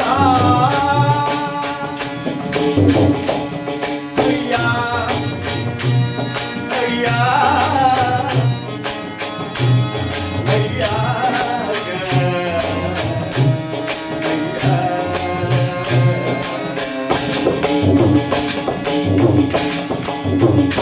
ಸ್ವಾಮಿ, ನಾವು ಕ್ಷತ್ರಿಯ ಕಾರಣಾಂತರದ ನಾನಿಲ್ಲಿ ಬಂದೆ. ಈಗಿನ ನಾನಿಲ್ಲಿದ್ದು ನಾಳೆ ನಾನು ಮುಂದಕ್ಕೆ ಪ್ರಯಾಣ ಮಾಡ್ತೀನಿ ಸ್ವಾಮಿ. ಕೂತ್ಕೊಳ್ಳಿ, ಈ ಕಡೆ ಬಲಗಡೆ ಬನ್ನಿ. ಅಂಗಡಿ ತಾವು ತೋರಿಸೋದಂತೆ ಬಲಗಡೆ ಕೂತ್ಕೊಳ್ಳಿ ಸ್ವಾಮಿ. ಏನೋ ಕುಂತ್ಕೊಳ್ಳೋಕಾರ ಜಾಗ ತೋರಿಸೋದ್ರಲ್ಲ, ಎಲ್ಲಿಂದೋ ಬಂದವನು, ದೇಶಿಕ ನಾನು. ಇಲ್ಲಿ ಆಶ್ರಯ ಸಿಕ್ತಲ್ಲ, ಅಲ್ಲೇ ಕುಂತ್ಕೊಳ್ಳಿ. ನೋಡಿ, ಅವ್ನು ಕುಂತ್ಕೊಂಡ ತಕ್ಷಣ ವ್ಯಾಪಾರ ಶುರುವಾಗ್ಬಿಟ್ಟು. ಒಬ್ರು ಬಂದ್ರು, ಸ್ವಾಮಿ ಯಾಕೋ ಎರಡೆಳೆ ಚೈನು ಸಾವುದು ಬಿಟ್ಟದೆ ಕೊಂಡಿ. ಇನ್ನೊಬ್ಳು ಬಂದ್ಲು, ಮಗಳು ಕಳಿಸ್ಬೇಕು, ಬಾಣ್ತಿನ ಮಗಿ ಕಾಲಿಗೆ ಅವಳಿಗೆ ಗೊರ್ಸು ಎಲ್ಲ ಮಾಡಿಸ್ಬೇಕಲ್ಲಪ್ಪ, ಕಳಿಸ್ಬೇಕಾದ್ರೆ ಸುಮ್ಮನೆ ಆಗ್ತದೆ. ಇನ್ನೊಬ್ರು ಬಂದ್ರು, ಮೊನ್ನೆ ದಿನ ಆ ಮುರುವ ಬಡಿದು ಕಳಿಸೋ ನನ್ನ ಮಗಳಿಗೆ, ಯಾಕೆ ಗೌರಿ ಹಬ್ಬ ಕೊಡ್ತೀನಿ ಅಂತ ಹೇಳಿದೆ, ಒಡವೆನ ಕೊಟ್ಟಿಲ್ಲ, ಅದಕ್ಕೆ ಎರಡೆಳೆ ಚೇಂಜ್ ಮಾಡಿ. ಒಬ್ಬರಾಯ್ತೆ ಒಬ್ರು. ಆ ಮಹಾನುಭಾವನ ಆ ಶಕ್ತಿ ಏನಿದೆ, ಅವನ ಗುಣ ಏನಿದೆ ಅಂತ ನಾವು ಯೋಚನೆ ಮಾಡಬೇಕು. ಏಕೆಂದರೆ ಏನಂತ ಗುಣ ಅವನಲ್ಲಿತ್ತು ಅಂತ ನೀವು ಕೇಳ್ಬೋದು. ಮಹಾನುಭಾವ ವಿಕ್ರಮಾದಿತ್ಯ ಮಹಾರಾಜ ಹುಟ್ಟಿದ್ದು ಮಹಾನಕ್ಷತ್ರ. ಅದು ಒಳ್ಳೆ ನಕ್ಷತ್ರ ಅಂತ. ಮಹಾನಕ್ಷತ್ರದ ಹುಟ್ಟಿದವರು ಅವ್ರು ಹೋದ ಕಡೆ ಎಲ್ಲ ಮಳೆ ಬೆಳೆ ಆಗುತ್ತೆ, ಸಮೃದ್ಧಿ ಆಗಿರುತ್ತೆ, ಪ್ರಪಂಚವೇ ಚೆನ್ನಾಗಿರುತ್ತೆ. ತಾನೆಷ್ಟೇ ಕಷ್ಟಪಟ್ಟರು ಕೂಡ ಅವರಿಂದ ಬೇರೆಯವ್ರಿಗೆ ನೋವಾಗಲ್ಲ. ಮಹಾನಕ್ಷತ್ರ ತುಂಬಾ ಒಳ್ಳೆಯ ನಕ್ಷತ್ರ. ಅಂತಹ ನಕ್ಷತ್ರದ ಹುಟ್ಟಿದವರು ಆಗಬೇಕು, ರಾಜರಾಗಬೇಕಾದ್ರೆ. ಮಹಾನಕ್ಷತ್ರ, ಪುನರ್ವಸು ನಕ್ಷತ್ರ, ಇವೆರಡು ಒಳ್ಳೆಯ ನಕ್ಷತ್ರ, ತುಂಬಾ ಒಳ್ಳೆ ನಕ್ಷತ್ರ. ಈ ವಿಕ್ರಮಾದಿತ್ಯ ಮಹಾರಾಜ ಮಹಾನಕ್ಷತ್ರ ಹುಟ್ಟಿದವನು. ಆದ್ದರಿಂದ ಅವನು ಕುಂದುಕೊಂಡ ಕಡೆ ವ್ಯಾಪಾರ ರಭಸದಿಂದ ನಡೆಯಕ್ಕೆ ಶುರು ಆಯಿತು. ಸಾಯಂಕಾಲ ಹೊತ್ತಿಗೆ ಬಿಡ್ತಿಲ್ಲ ವ್ಯಾಪಾರ. 16 ವರ್ಷಗಳಿಂದ ಮೂಲೆಯಲ್ಲಿ ಬಿದ್ದಿದ್ದ ಕಂಚು ಕಬಳ ಕಡಮುಟ್ಟು ಒಂದು ಉಳ್ಕೊಳ್ಳಿಲ್ಲ, ಎಲ್ಲ ವ್ಯಾಪಾರ ಆಗೋಯ್ತು. ಖಜಾನೆ ತುಂಬಾ ಹಣ ಭರ್ತಿ ಆಗೋಯ್ತು. ಈ ಮುಟ್ಟಕ್ಕೆ ಆಗಲ್ಲ ಬಿಡಿ ಅಂತ. ಇಲ್ಲಿ ನೋಡಿದ್ರೆ ಮುಟ್ಟಕ 15,000, ಮುಟ್ಟದ 15,000, 1 ಗ್ರಾಮು 15,000. ನಿಧಾನ 15,000 ತುಳಿಸ್ತೇನೆ. ನಿಧಾನ ಅಂದಾಗ ಈಗ ಸ್ವಲ್ಪ ದೂರನೇ ಆಗ್ಬಿಟ್ರೆ ನೀವು.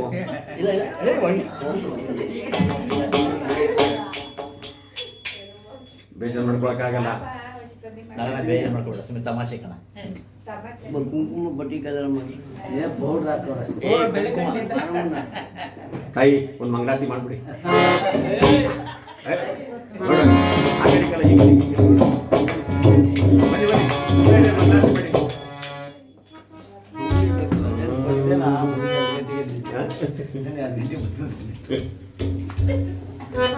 ಬನ್ನಿ, 5 ಜನ ಮುತ್ತೈದೆಯರು, 5 ಜನ ಮುತ್ತೈದರು ಬನ್ನಿ.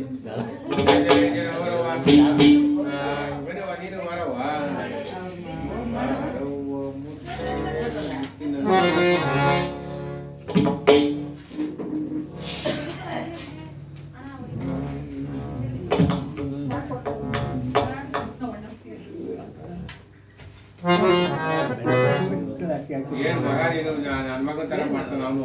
ಒಂದು ಹಾಡು ಹೇಳ್ಕೊಂಡು ನೀವೇ ನನ್ನ ಬೆಳೆದ ಮಗನ ಹಂಗೇನೆ, ಅವ್ರ ಮುಂದೆ ಹೋಗಿ ತಪ್ಕೊಳ್ಳೋದು.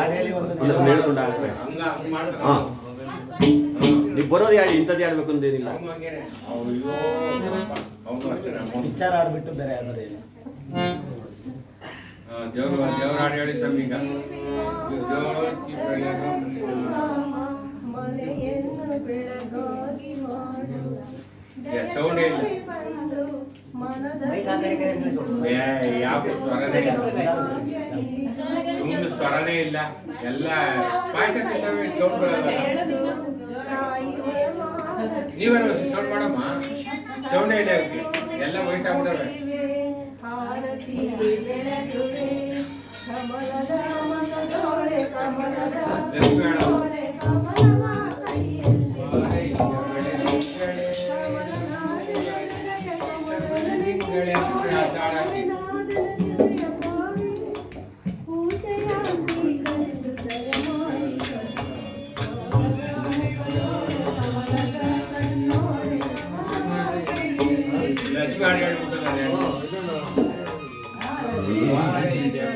ಹರತಿ ಬೆಳಗುವೆ ಬಾರಪ್ಪ, ಆನಂದದಿಂದ ಕುಣಿದಾಡಪ್ಪ. ಹರತಿ ಬೆಳಗುವೆ ಬಾರಪ್ಪ, ಆನಂದದಿಂದ ಕುಣಿದಾಡಪ್ಪ.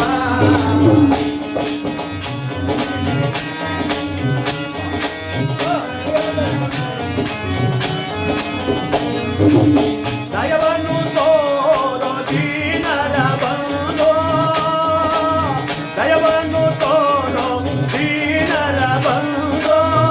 ಆರತಿ ಬೆಳಗಿ ಕರೆವೆವು ನಿನ್ನ, ಆರತಿ ಬೆಳಗಿ ಕರೆವೆವು ನಿನ್ನ.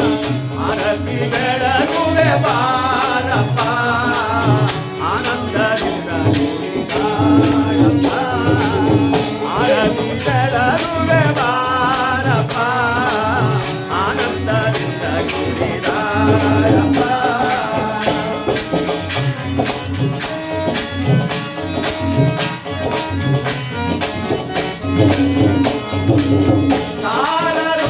ತಾರರೂಪ್ಯವಾದ ಕಾಲ, ತಾರರೇಳಿ ಬೇಗನೆ ಬಾರೋ.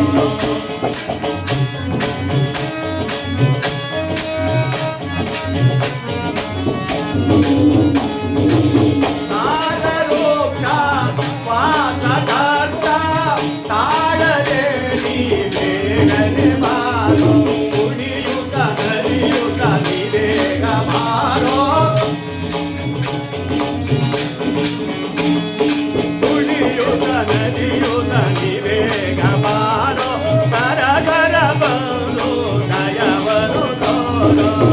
ಆರತಿ ಬೆಳಗುವೆ ಬಾರಪ್ಪ, ಆನಂದದಿಂದ ಕುಣಿದಾಡಪ್ಪ. ಆರತಿ ಬೆಳಗುವೆ ಬಾರಪ್ಪ, ಆನಂದದಿಂದ ಕುಣಿದಾಡಪ್ಪ.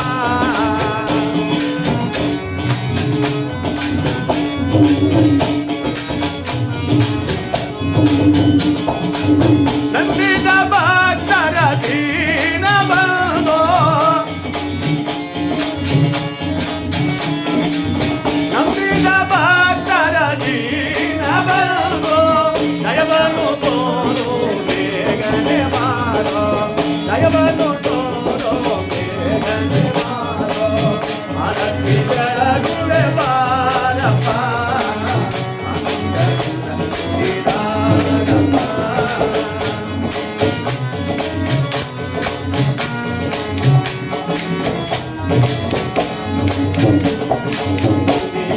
ಬಾರೋ ದೇವ, ನಡೆಯುತ್ತ ಬಾರೋ ಮಗದೇವ, ಕುಣಿಯುತ್ತ ಬಾರೋ ದೇವ, ನಡೆಯುತ್ತ ಬಾರೋ ಮಗದೇವ.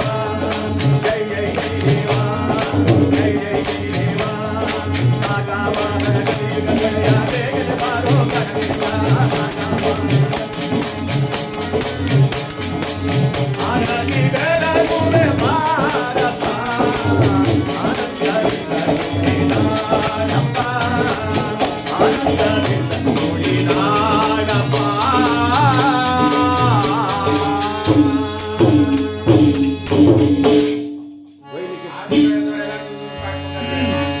ಜೈ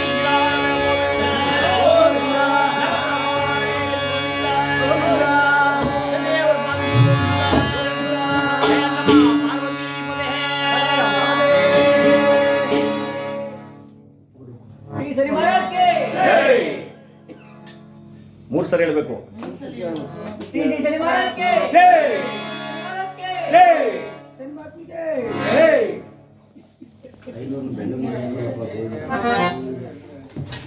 ಈ ರೀತಿಯಾಗಿ ಯಾವ ನಂದಯ್ಯ ಶೆಟ್ಟಿ ಕುಳ್ಳಿರಿಸಿದ ವಿಕ್ರಮನನ್ನ ಮರ್ತ್ಬಿಟ್ಟ. ಆ ಬಾಗಿಲ ಹಾಕುವಾಗ ನೋಡ್ತಾನೆ, ಅಯ್ಯೋ ಮಧ್ಯಾಹ್ನದಲ್ಲಿ ಕರ್ಕೊಂಡು ನೀವು ಕುಂಡಿಸಿದ್ದು ಏನು ಊಟ ಮಾಡಿದ್ನೋ ಮಾಡೇ ಇರ್ಲಿಲ್ವೋ, ತಿಂಡಿ ತಿಂದಿದ್ನೋ ತಿಂದೇ ಇರ್ಲಿಲ್ವೋ, ವಿಚಾರಣೆ ಮಾಡಿದೆ ಇವ್ನು ಕುಂಡಿಸ್ಬಿಟ್ಟಲ್ಲ. ಅಪ್ಪ ಸಾಯಂಕಾಲ ಆಗ್ತಾ ಇದೆ, ಇನ್ನೆಲ್ಗೆ ಹೋಗ್ತೀಯಾ? ಬಾ ಮನೆಗೆ ಹೋಗೋಣ, ಬಾ ನಮ್ಮ ಮನೆಗೆ ಹೋಗೋಣ, ಮನೆಗೆ ಹೋಗೋಣ ಅಂತ ಕರ್ಕ ಬರ್ತಾ ಇದ್ದಾನೆ. ಎಲ್ಲಿಂದಲೋ ಬಂದವನಿಗೆ ಇಷ್ಟೊಂದು ಆತಿಥ್ಯ ಸಿಗ್ತಾ ಇದೆಯಲ್ಲ ಅಂತ ಆನಂದವಾಯ್ತು ಇವನಿಗೆ. ಆನಂದದಿಂದ ಹಸಿದ ನಾಯಂತೆ ಆ ನಂದಯ್ಯ ಶೆಟ್ಟಿ ಹಿಂದಿನೇ ಹೋಗ್ತಾ ಇದ್ದ ವಿಕ್ರಮಾದಿತ್ಯ ಮಹಾರಾಜ. ಮನಸ್ಸಲ್ಲಿ ಅಂದ್ಕೊಂಡು ಇರ್ಲಿ, ಇವನ್ ನೋಡಿದ್ರೆ ಒಳ್ಳೆ ಮನಸ್ಸಿನಂಗೆ ಕಾಣ್ತಾನೆ, ಒಳ್ಳೆ ಗುಣ ಇದೆ. ಇವನಿಗೆ ಏಕಮಾತ್ರ ಪುತ್ರಿ, ಅಂದ್ರೆ ಏಕಮಾತ್ರ ಪುತ್ರಿ ಅಂದ್ರೆ ಒಬ್ಬಳೇ ಮಗಳು ಲೋಲಿಕೆ ಅಂತ ಹೆಸರಿಟ್ಟಿದ್ದ. ಪ್ರಾಪ್ತ ವಯಸ್ಸಿಗೆ ಬಂದಂತ ಹೆಣ್ಣು ಮಗಳು ಲೋಲಿಕಾ. ನನ್ನ ಮಗಳನ್ನು ಇವರಿಗೆ ಕೊಟ್ಟು ಯಾಕೆ ಲಗ್ನ ಮಾಡಬಾರ್ದು?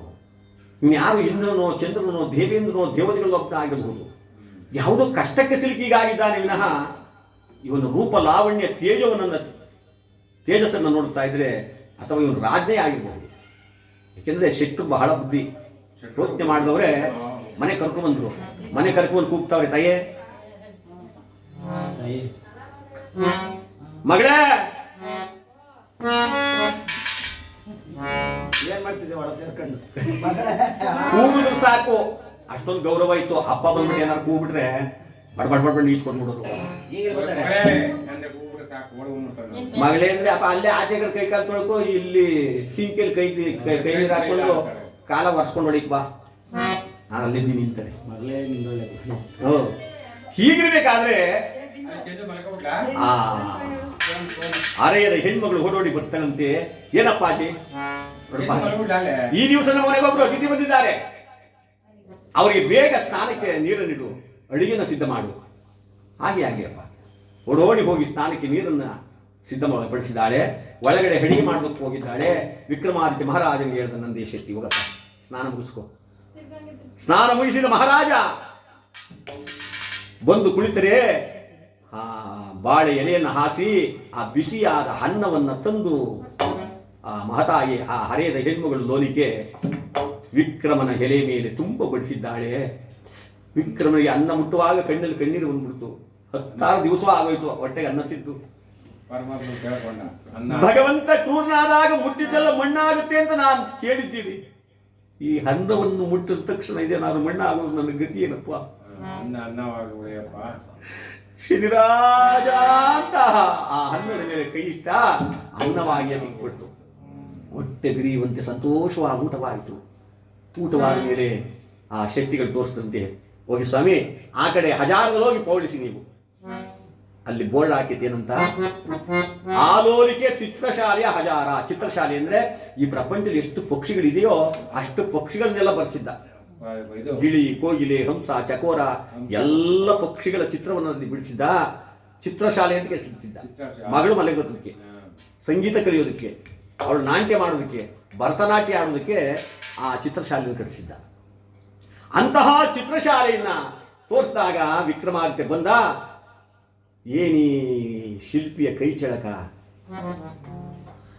ಎತ್ತ ನೋಡಿದರು ಕೆತ್ತಿಹ ಬೊಂಬೆಗಳ ಆ ಕೈ ಪುಳಕ ಎಷ್ಟಿರಬಹುದು ಎಂಬುದಾಗಿ ಮುಂದಕ್ಕೆ ಬಂದ. ಅಲ್ಲೊಂದು ಹಂಸತೂಲಿಕಾ ತಲ್ಪ. ಹಂಸತೂಲಿಕಾ ತಲ್ಪ ಅಂದ್ರೆ ಮನುಷ್ಯ ಕೂತ್ಕೊಂಡ್ರೆ ತಿರುಗೋದು, ಮನುಷ್ಯ ಮೇಲೆ ಕೆತ್ಬಿಟ್ಟು ಹಂಗೆ ನಿಂತಿರೋದಂತೆ. ಆಗಿನ ಟೆಕ್ನಾಲಜಿ ಎಂತ ಬುದ್ಧಿವಂತರಿದ್ದು. ಅದನ್ನ ಕಂಡಿದ್ರೆ ಈ ಕುರುಕ್ಷೇತ್ರದಲ್ಲಿ ದ್ವಾರಕಿಲಿ ಕೃಷ್ಣ ಪರಮಾತ್ಮ ಮಲಗಿರಬೇಕಾದ್ರೆ ಹಂಸತೂಲಿಕಾ ತಲ್ಪತನ್ನು ಮಡಗೋರಲ್ಲ, ಅವಾಗೆಲ್ಲ ವಸ್ತ್ರ ಅವು ತಿರ್ಕವು. ಅದೇನಾದ್ರು ಗ್ರೀಸ್ ತೀರೋಗ್ಬಿಟ್ರೆ ಅಷ್ಟೇ ಈ ಮೇಷ್ಟ್ರುಗಳು ತಿರ್ಸೆಯ ಕೃಷ್ಣನ ಅಂದ್ರೆ ಅದು ಕರ್ಕ ಕರ್ಕ ಕರ್ಕ ಕರ್ಕ ಕರ್ಕ ಕರ್ಕ ಅನ್ನೋದು. ಸಿದ್ಧ ದಪ್ಪ ಇರೋ ಕೃಷ್ಣ ಆದ್ರೆ ನನಗೆ ಅದು ಅಲ್ಲಾಡಕ್ಕೆ ಇಲ್ಲ. ಹೌದು. ಅದು ಬಂಧನ ಮಾಡಿ ಕೃಷ್ಣನ್ ಕೊಟ್ಟಿರ್ತಾರೆ ಅವ್ರಿಗೆ. ಈ ಮೇಷ್ಟ್ರುಗಳು ಒಳ್ಳೆ ಮೇಷ್ಟ್ರು ಹಾಕಂತೀವಿ ನೋಡ್ಕೊಡಕ್ಕಿಲ್ವೇ, ಊರ್ ಗೌಡ ಮಗ ಅಂತ ಕೊಟ್ಬಿಡೋದು. ದುಡ್ಡು ಕೊಡ್ತಾನೆ ಅವ್ರು. ನಿನ್ಗೆ ಆಗಲ್ಲ ಅಂದ್ರೆ ನಾಟಕ ಕಿತ್ತಾಕ್ತೀನಿ ಸೀನ್ಸ್ ಕೊಡ್ಸೋ ನಾವು ಲೌಡೀಸ್ ಕರ್ಕವ್ರು ನಾವು ಲೇಡೀಸ್ನ ಏನ್ರಿ ಕರ್ಕೊಂಡ್ಬಿಟ್ರಲ್ರಿ ಈ ಮೇಷ ನಾಟಕ ದಿವಸ ಕುರುಕ್ಷೇತ್ರನ ಏನ್ ಜನ ಎಲ್ಲ ಸೇರ್ಬಿಡ್ತು ನಾಟಕ ಅಂದ್ರೆ ಕೇಳೋದಕ್ಕೆ ಎಂತ ಸುಳ್ಳು ಬರ್ತಾರಂತೆ.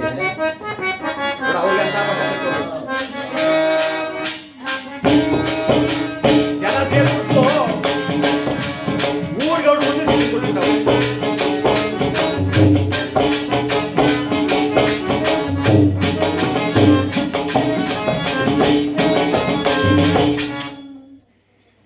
ಬ್ಯಾಡ ಅಂದ್ರೂ ಕೇಳಲಿಲ್ಲ. ಮೇಷ್ಟ್ರು ಹೇಳಿದ್ರು, ಮಗ ನೀನು ಕೃಷ್ಣ ಆಗಲ್ಲ ಕಣೋ, ಮಗ ತಪ್ಪ ಬಣ್ಣ ಕುಂಡ್ರಿಸ್ಬಿಟ್ರೆ ಒಂಥರ ಸೋಮನಿಗೆ ಬಣ್ಣ ಸುಣ್ಣ ಹೊಡೆದಂಗೆ ಕಾಣ್ತಿ, ನೀ ಕೃಷ್ಣನ ಪಾತ್ರಗಲ್ಲ ಯಾಕಿಲ್ಲ, ನಿನಗೆ ಬ್ಯಾಡ ಅನ್ನೋ ಮೇಷ್ಟ್ರೆ ನೀನೇನಾರು ಕೊಡ್ಲಿಲ್ಲ ಅಂದ್ರೆ ನಾನು ನಾಟಕ ಕಿತ್ತಾಕ್ಬಿಡ್ತೀನಿ ಕಂಡು ಮನೆ ಹಾಳಾಗ. ಒಂದು ನಾಟಕ ಹೋಯ್ತದಲ್ಲ ಪಾತ್ರ ಕೊಟ್ಬಿಟ್ರು. ಇವ್ 4 ಗಂಟೆಗೆ ಸೀನ್ಸ್ ಗೊತ್ತಲ್ಲ, ಇವ್ನು 5 ಗಂಟೆಗೆ ಬಣ್ಣ ಕೂತ್ಕೊಂಡ. ಇನ್ನು ಲೇಟ್ಕೊಂಡು ಹೋಗಯ್ಯ, ಎಲ್ಲ ಜನ ಊಟ ಮಾಡ್ಕೊಬರ್ಬೇಕು, ಈಗಲೇ ಬಣ್ಣ ಹಾಕಲ್ಲ, ಒಂದು 7-7:30 ಬರಗು. ಹಾಕ್ರಿ ರೀ ಸೀನ್ ಸುತ್ತು ಕೊಟ್ರ ನಾನು ಇನ್ನೇನು ಮಾಡೋಕ್ಕಾಗ್ತದೆ, ಓದ್ನಂತಾನೆ ಬಳ್ದ್ಬಿಟ್ರಿ ನಿಮಗೆ. ಬಳ್ದ್ಬಿಟ್ರೆ ಅದು ಅವಾಗೆಲ್ಲ ಒಳ್ಳೆ ಕಾಂಕ್ರೀಟ್ ಆಗ್ದಂಗೆ ಬಣ್ಣನ ಕಚ್ಚಿ ಹೊಡಿಯೋದು, ಎಲ್ಲ ಸೇರ್ಕೊಬಿಡೋದು. ಇವ್ನು ಯಾವಾಗ 5 ಗಂಟೆಗೆ ಬಣ್ಣ ಕೂತ್ಕೊಂಡ, ಇನ್ನ 6 ಗಂಟೆಗೆ ರೆಡಿ ಮಾಡಿಬಿಟ್ರು, ಪಾತ್ರ ಹಾಕ್ಬಿಟ್ಟು ಎಲ್ಲ ಬಿಗಿದ್ಬಿಟ್ಟು ಮಾಡಿಬಿಟ್ರಲ್ಲ. ಈ ಮುಖ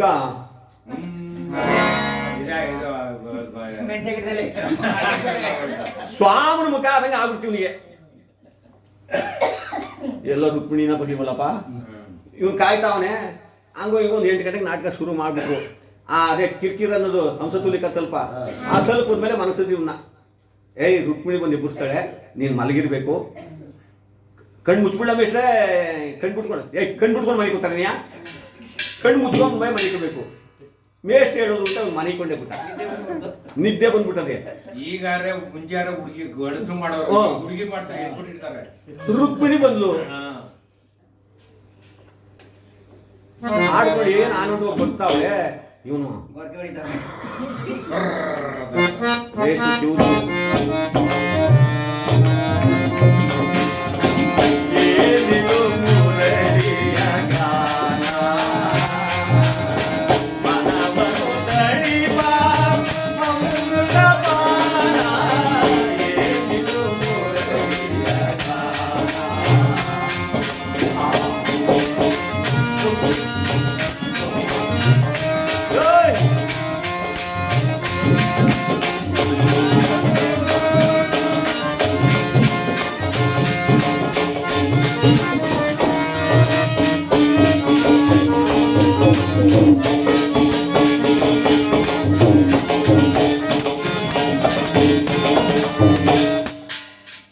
ಆಡ್ತಾವಳೆ. ಇವನು ಗೊರಕೆ ಹೊಡಿತಾರೆ, ಮೈಕೆಯಲ್ಲಿ ಒಯ್ತಾರೆ ಗೊರಕೆ ಸದ್ದು. ಮೇಷ್ಟ್ರು ತಿವಿರೋ ಅವನಿಗೆ, ಕೃಷ್ಣ ಎದೋಳು, ಎಲ್ಲ ನಿದ್ದೆ ಮನಿಕೊಳ್ಳಿ ಅಂತ ತಾನೇ ಹೇಳಿದ್ದು, ನಾನು ಮನಗಿದ್ದೀನಿ ಅಂತ ಮನೆಗೆ ಬಿಟ್ಟ. ಅದೊಂದಿಗೆ ಬಣ್ಣ ಹಾಕಿದ್ರಿ ನಿಂತ್ಕೊಂಡ್ಬಿಡ್ತೀವಿ ಇವನಿಗೆ. ಆವಾಗ ರುಕ್ಮಿಣಿ ಹಿಡಿದು ಜಗ್ಸಿ ಮ್ಯಾಲೆ ಕೆಳದಂತೆ ಅಂತ ಎದ್ದ. ಎತ್ಕೊಳ ಬರ್ಸಿ ಸಾ ಬಾರನ್ನ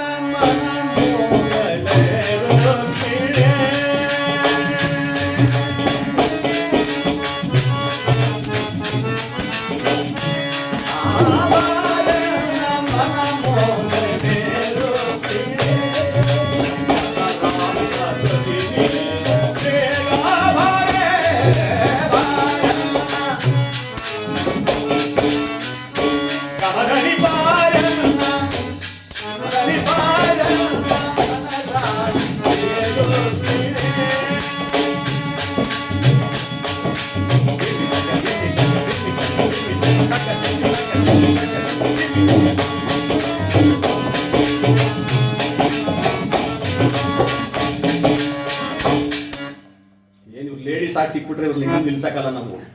ಶನಿದೇವ್ರ ಆಗಿ ನುಡಿಸಿದ್ರೆ ಮೆತ್ತಕಾಗೋಯ್ತಾರೆ. ಏನ್ರಿ ಇದು ಕರ್ಮ. ಇವು ಹೆಣ್ಮಕ್ಳು ಸೀರೆ ಹಿಂಗೆ ಆಡ್ತಾರೆ ಡ್ಯಾನ್ಸ್ ಮಾಡುವಾಗ ಅಂದ್ಬಿಟ್ಟು ಕಾಶಿ ಕಚ್ಚೆ ಅಂತ ಹಾಕ್ಬೋತಾರೆ. ನೋಡಿದಿರಲ್ಲ ನಾಟಕ ಇಮಿಡಿ ತವಿಂದ ನುಲ್ದು ಬಿಟ್ರೆ ಇಲ್ಲಿ ಗಂಟ ಸ್ವಂಟ ತಕ್ಬಂದು ಕಟ್ಬಿಟ್ರೆ ಹಿಂಗೆ ಕಾಲೇಸಿಲಿ ಹಿಂಗೆ ಕಾಲೇಸಿಲಿ ತಾಪತ್ರ ಇಲ್ಲ ಅಂದ್ಬಿಟ್ಟು ಅವ್ಳು ಕಾಶಿ ಕಚ್ಚೆ ಹಾಕ್ಕೊಂಡು ಅವಳು ಬಂದಿದ್ಲು. ಇವನ್ ಎಬ್ಬಸೊತ್ತಿಗೆ 4 ಹಾಡು ಆಡಿದ್ಲು, ಡ್ಯಾನ್ಸ್ ಮಾಡ್ತಾವಳೆ ದಿಮ್ಮಿ ತಕ ಇವನ್ ಆಡ್ದಾಗೂ ಆಡ್ಬೇಕು. ಆಮೇಲೆ ಇವಳು ಶುರು ಮಾಡಿದ್ಲು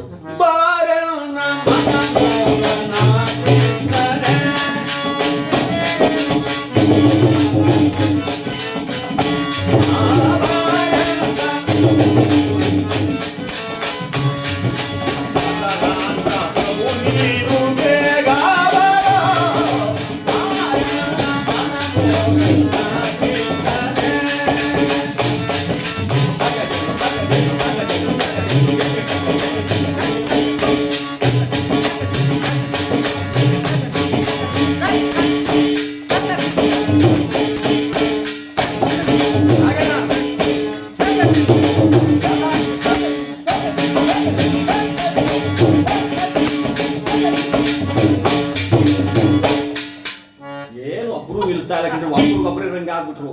ಇಲ್ಲೆಂಗಾದ್ರು ಅಲ್ಲುವೆ ನಾಟಕದಲ್ಲುವೆ ಏನ್ ನೀನ್ ಎಷ್ಟೋದ ಕುಡಿತಾಳೆ. ಅರ್ಧ ಗಂಟೆ ಆಗೋಯ್ತು, ಕುಂದು ಸುಸ್ತಾಗ್ಬಿಟ್ಟು ಏನ್ ಮಾಡುದು. ಒಳಿಕೆ ಎದ್ದು ಬಿಟ್ರೆ ಇನ್ನೊಂದಿನ ಮಸ್ತೆ ಹೋಗ್ತಾರೆ. ಕೃಷ್ಣ ಪಾತ್ರದನ್ನು ಮತ್ತೆ ಊರ್ ಕೊಟ್ಟರು ಮಗ ಅವ್ನು ದುಡ್ಡು ಕೊಡದೆ ಹೋಗ್ತಾನೆ. ಕುಣಿಲೇಬೇಕು. ಕುಣಿದ್ಲು ಜಲಬಾಧೆ ಮಾಡುವಂತಾಯ್ತು.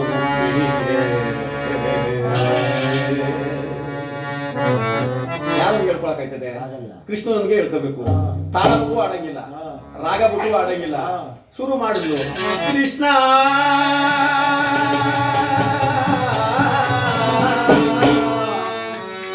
ಏನ್ ರುಕ್ಮಿಣಿ ಇಷ್ಟು ಉದ್ದ ಹಿಡಿತಾವಳಲ್ಲ. ರುಕ್ಮಿಣಿ ಸ್ವಾಮಿ ಜಲಬಾಧೆ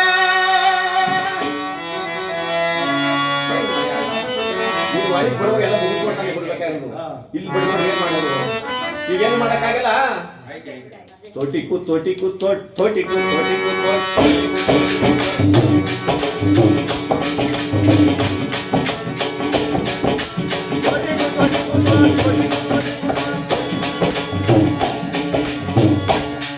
ಏನಂದ ನೋಡಿ. ಅಲ್ಲಿಂದ ಮಂಡ್ಯದಿಂದ ಕರ್ಕೊಬತ್ತಿ ಹುಡುಗ ಕೆಂಪಕ ಅವನು ಇವನ್ ಕೈಲಿ ಮಾಡಿಸೋ ರುಕ್ಮಿಣಿ ಅಂದ್ರೆ ಬ್ಯಾಡ ಅಂತೀವಿ. ಅವಳು ಅಲ್ಲಿಂದ ಬಂದು ದುಡ್ಡು ಇಸ್ಕೊಂಡು ಇಲ್ಲಿ ತೊಟ್ಟಿಕ್ಕಿಸ್ಬಿಟ್ಟು ಶ್ರೀಮತ್ರಮಾರಮಣ ಗೋವಿಂದ ಶ್ರೀದೇವ ಪಾದಕ್ಕೆ ಗೋವಿಂದ ಭಕ್ತರ ಉದ್ಧಾರ ಮಾಡು ಗೋವಿಂದ.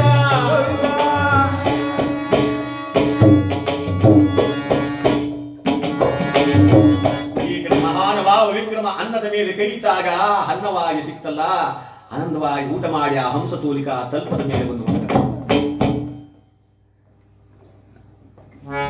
ಹಸಿದ ಹೊಟ್ಟೆಗೆ ಬಿಸಿಯಾದ ಅನ್ನ, ಮೆತ್ತನೆಯ ಹಾಸಿಗೆ. ಇತ್ತ ಕಡೆ ಭಗವಂತ ತಾನು ಪ್ರಭಾವವನ್ನು ಬೀರ್ದ ಎಲ್ಲಿಲ್ಲದ ನಿದ್ರೆಯನ್ನು ಕೊಟ್ಟುಬಿಟ್ಟ. ಆನಂದವಾಗಿ ನಿದ್ರೆ ಮಾಡ್ತ. ನಂದೇ ಶೆಟ್ಟಿ ತನ್ನ ಮಗಳನ್ನು ಕರೆದ. ಮಗಳೇ ಬಾರಮೇಲೆ ಏನಪ್ಪ, ಈಗ ನಮ್ಮ ಮನೆಗೆ ಬಂದಿರ್ತಕ್ಕಂಥ ಅತಿಥಿ ಸಾಮಾನ್ಯ ಮಾನವನಲ್ಲ. ಅವನ ರೂಪವು, ಲಾವಣ್ಯ, ನಡೆ, ನುಡಿ, ಗಾಂಭೀರ್ಯವನ್ನು ನಾನು ಗುಣಿಸಿ ನೋಡೋದಾದ್ರೆ ನಿನಗೆ ಯೋಗ್ಯನಾದ ತಕ್ಕವರ ಅಂತ ನಾನು ಅನ್ಕೊಂಡಿದ್ದೀನಿ. ನೀನೇನಾದ್ರೂ ಆ ಪುಣ್ಯಾತ್ಮನ ಕೈ ಹಿಡಿದ್ರೆ ನಮ್ಮ ಬಾಳ ಹಸನ ಆಗುತ್ತೆ, ನೀನು ಚೆನ್ನಾಗಿರ್ತೀಯ, ನನ್ನ ವಂಶನ ಉದ್ಧಾರವಾಗುತ್ತೆ. ನೀನು ಸುಮ್ಮನೆ ಒಪ್ಕೊಂಡು ಅವನ್ನ ಲಗ್ನ ಆಗ್ಬಿಡಮ್ಮ. ಅವನು ಕುಳಿತಂತ ಪರಿಯಲ್ಲಿ ನನಗಾದಂಥ ವ್ಯಾಪಾರ ಇದನ್ನೆಲ್ಲ ನಾನು ಗಮನಿಸೋದಾದ್ರೆ ಅವನು ಯಾರೋ ದೇವತೆಗಳಲ್ಲೊಬ್ಬ ಆಗಿರ್ಬೋದು ಅಂತ ನನ್ನ ಮನಸ್ಸು. ಆದರೂ ಹೆಣ್ಣು ಮಕ್ಕಳು ಯೋಚನೆ ಮಾಡ್ತಾರೆ, ತಾಯಿ ಬ್ಯಾಸ್ಗೆ ಕಳಿತೆ ಮದುವೆ ಮಾಡ್ಬಿಡ ಅಂತಿದ್ವಿ, ಹೆಂಗವ ಅಂದ್ರೆ ಹ್ಞೂ ಅಂತಾರ. ಆಗಕ್ಕೆ ಇಷ್ಟ ಆಯ್ತು.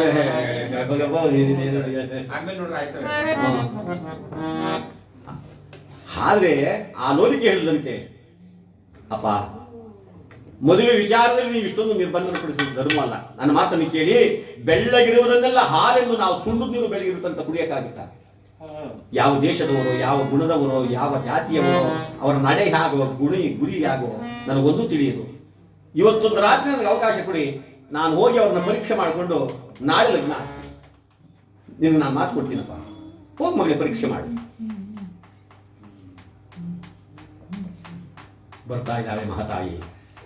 ಅರಯದ ಹೆಣ್ಮಗಳು ಕೈಯಲ್ಲಿ ತಟ್ಟೆಯನ್ನ ಸಿದ್ಧ ಮಾಡಿಕೊಂಡು ಸಿದ್ಧತೆ ಆಗ್ತಾ ಇದ್ದಾಳೆ. ಯಾವ ರೀತಿ ಸಿದ್ಧತೆ ಆದ್ಲು?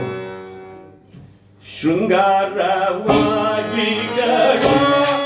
ಅಂಗನೆ ತಕ್ಕ ಬಂಗಾರ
ಪೈಟಾಣಿ ಕುಪ್ಪಸ, ಕಡಗ, ಕಾಲಂದಿಗೆ, ವಜ್ರದ ಡಾಬು, ನಾಗರಬಿಲ್ಲೆ, ಜಡೆಬಿಲ್ಲೆ, ಎಷ್ಟು ಒಡವೆ ಹಾಕೊಳ್ಳೋರಾಗ ಏನಿಲ್ಲ ಅವೆಲ್ಲ ಏನಿಲ್ಲ.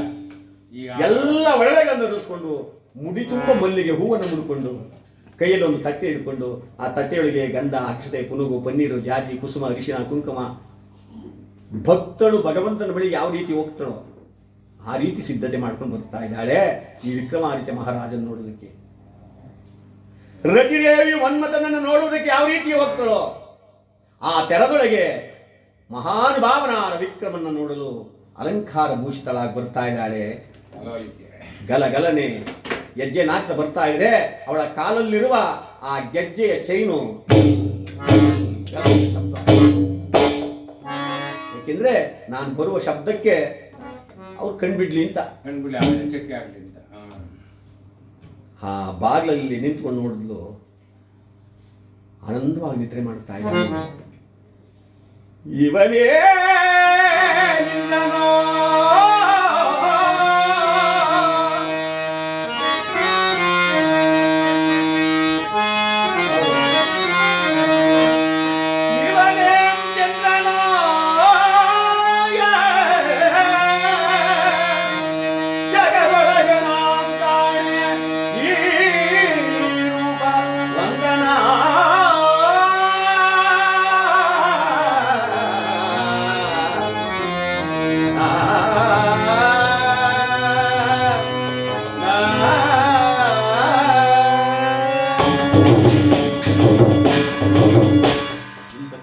ಚೆನ್ನಿಗನನ್ನು ನಾನು ಜಗದೊಳಗೆಲ್ಲೂ ನೋಡಲಿಲ್ಲ. ಏನು ರೂಪ, ಏನು ಲಾವಣ್ಯ, ಏನು ಗಾಂಭೀರ್ಯ! ಇಂತಹ ಪುರುಷನನ್ನು ನಾನು ಕೈಹಿಡಿಯದಿದ್ದ ಮೇಲೆ ನಾನು ಹೆಣ್ಣಾಗಿ ಹುಟ್ಟಿದ್ದು ವ್ಯರ್ಥ ಬಂದೆ. ಇಲ್ಲೊಂದು ಬಹಳವಾದ ವಿಶಿಷ್ಟವಾದ ವಿಚಾರವನ್ನು ನಾವು ಅರ್ಥ ಮಾಡ್ಕೋಬೇಕಾಗಿದೆ. ಏಕಾಂತವಾಗಿರುವ ಪುರುಷನನ್ನ, ಏಕಾಂತವಾದ ಒಂದು ಹೆಣ್ಣು ಏಕಾಂತ ಸ್ಥಳದಲ್ಲಿದ್ದಾಗ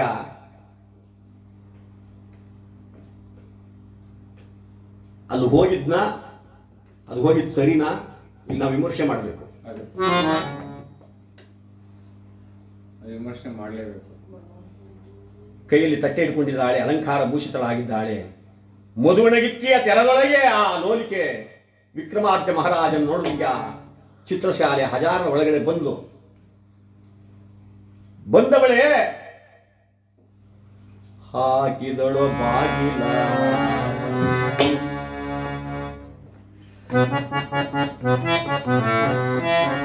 ಬಾಗ್ಲಾಕ್ಬಿಟ್ಲು. ಬಾಗ್ಲಾಕ್ಬಿಟ್ಟು ಹೆಂಗ್ ಪರೀಕ್ಷೆ ಮಾಡ್ತಾಳೆ? ದಾನದ ಗುಣ ಇರಬಹುದು, ಧರ್ಮದ ಗುಣ ಇರಬಹುದು, ನೀತಿ ಇರಬಹುದು, ನಿಯತ್ತಿರಬಹುದು, ಎಲ್ಲ ಇರಬಹುದು. ಸೌಶೀಲ್ಯ ಗುಣ ಇದೆಯಲ್ಲ, ಆ ಸೌಶೀಲ್ಯ ಗುಣ ಇದ್ರೆ ಮಾತ್ರ ಇವನು ಲಗ್ನ ಆಗ್ಬೇಕು ಅಂತ ಅವ್ರು ತೀರ್ಮಾನ ಮಾಡ್ಕೊಂಡು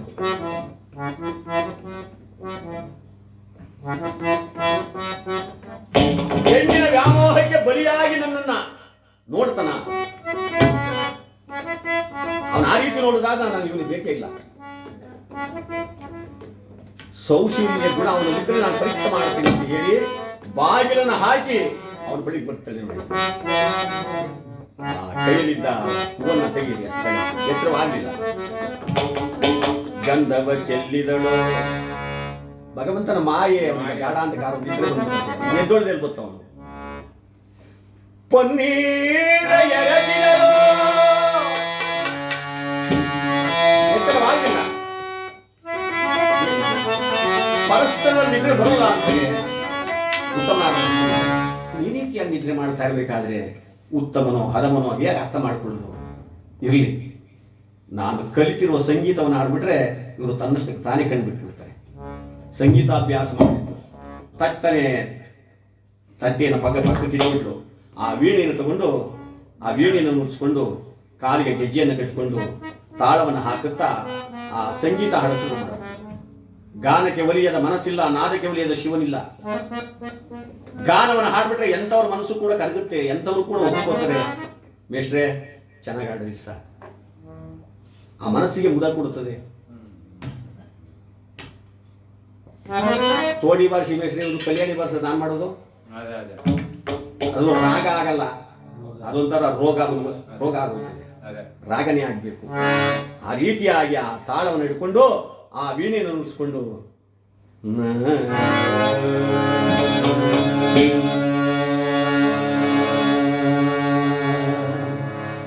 ಸಂಗೀತ ಪಾಡುವೆ ಪತಿಯೇ ನನ್ನ ಸಂಗಾವ ಮಾಡಯ್ಯ ಕೊನೆಯೇ. ಸಂಗೀತ ಪಾಡುವೆ ಪತಿಯೇ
ನರ್ತಿಸಿದಳು, ನಲಿದಳು, ಕುಣಿದಳು, ಹಾವ ಭಾವ ವಿಲಾಸವನ್ನೆಲ್ಲ ತಾನು ಪ್ರದರ್ಶನ ಮಾಡಿದ್ಲು.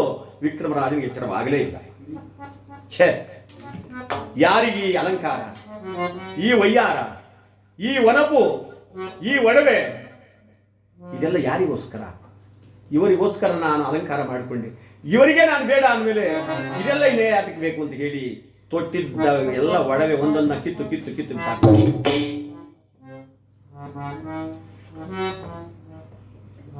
ಕಂಠದಲ್ಲಿ ಮುತ್ತಿನ ಸರ ಒಂದಿತ್ತಂತೆ. ಆ ಮುತ್ತಿನ ಸರವೊಂದನ್ನ ರತ್ನದ ಗೂಟಕ್ಕೆ ನೇತಾಕದ್ದು. ಮುತ್ತಿನ ಸರ ನೇತಾಕಕ್ಕೆ ರತ್ನದಲ್ಲಿ ಗೂಟ ಮಾಡಿಸಿದಂತೆ ನಂದೇ ಶೆಟ್ಟಿ. ಆ ರತ್ನದ ಗೂಟಕ್ಕೆ ನೇತ ಹಾಕಿ, ಯಾವ ಲೋಲಿಕ ಎಚ್ಚರವಾಗದಿರ್ತಕ್ಕಂಥ ಈ ಮನುಷ್ಯನನ್ನು ನಾನು ಎಬ್ಸಕ್ಕಾಗತ್ತಾ ಎಂಬುದಾಗಿ ಹೇಳಿ ತಾನೊಂದೆಡೆಯಲ್ಲಿ ಅಲ್ಲೇ ಪೌಳಿಸಿದಂತೆ ಇವನ ಗುಣವನ್ನು ನಾನು ಪರೀಕ್ಷೆ ಮಾಡ್ಕೊಂಡು ಹೋಗಲೇಬೇಕು ಅಂತ. ಬೆಳಗಾಯಿತು. ಬೆಳಗಾದರೂ ಕೂಡ ವಿಕ್ರಮಿಗೆ ಎಚ್ಚರವಾಗಲಿಲ್ಲ. ಯಾವಾಗ ಇನ್ನೇನು ಮುಂಜಾನೆ ಶುರುವಾಯಿತೋ ಆಗ ಕಂಡುಬಿಡ್ತಾರಂತೆ. ಜೇನಿದು ಕಣ್ಣು ಹಂಪಲ್ಲಿ ಇಟ್ಟಾಡ್ತಾ ಇದೆ, ಕಟ್ಟೆ ಹುಡುಗರ ಬಿಟ್ಟಿದೆ, ನವಯೌವನ ತುಂಬಿದ ಸುಂದರ ತರುಣಿ ಬಂದಲ್ಲ ಮಲಗಿದ್ದಾಳೆ. ಮುತ್ತಲೇ ತಿಳಿಯದೆಯೋ ಬಂದಿರ್ತಕ್ಕಂಥ ಬಾಲ್ಯ ಮುಟ್ಟಿದ್ದೆ, ಆದರೆ ನನಗೆ ದೋಷ ಬಂದ್ಬಿಡುತ್ತದೆ. ಅನ್ನ ಹಾಕಿದವನ ಮನೆಗೆ ಕನ್ನ ಹಾಕುವಂತ ಪಾಪಿ ನಾನು ಆಗ್ಬಿಡ್ತೀನಿ. ಇಲ್ಲ, ಮುಟ್ಟಬಾರದು. ಅನ್ನ ಹಾಕಿದವಳೊಬ್ಬಳು ತಾಯಲ್ವೇ, ಅವಳು ಮುಟ್ಟಿದೆ, ಆದರೆ ನನಗೆ ದೋಷಿಕ ಗುರಿ ಆಗ್ಬಿಡ್ತೀನಿ. ಶನಿರಾಜ, ಶನಿರಾಜ ಅಂದ್ರೆ ಪರಮಾತ್ಮ ಅಂತರಿಕ್ಷದಲ್ಲಿ ನಿಂತಿದ್ದ. ಯೋಚನೆ ಮಾಡೋ, ನೀನು ಮುಟ್ಟದೇ ನಿನ್ನ ಗುಣವನ್ನು ನೀನು ಉಳಿಸ್ಕೊಂಡು ಕಷ್ಟಕ್ಕೆ ಸಿಲುಕಬಾರದು ಅಂತ ನೀನು ಅನ್ಕೊಂಡಿದ್ದೀಯ ಮಹಾರಾಜ. ಆದರೂ ನೀನು ಈ ಕಷ್ಟದಿಂದ ಪಾರಾಗಕ್ಕೆ ಸಾಧ್ಯವಿಲ್ಲ. ನೋಡು, ಅಸ್ತವನ ಹೀಗಂದ. ಆ ಚಿತ್ರದಲ್ಲಿ ಬರ್ತಕ್ಕಂಥ ಒಂದು ಹಂಸ ಪಕ್ಷಿಗೆ ಜೀವ ಕೊಟ್ಬಿಟ್ಟ. ತನ್ನೆರಡು ರೆಕ್ಕೆಗಳನ್ನ ಪಟ ಪಟ ಪಟನ ಒದರುತ್ತಾ ಚಿತ್ರದ ಪಕ್ಷಿ ಬರ್ತಾ ಹಾರುತ್ತಾ ಬರುತ್ತಲಿದೆ, ಪಕ್ಷಿ ತೇಲುತ್ತಾ ಬರುತ್ತಲಿದೆ.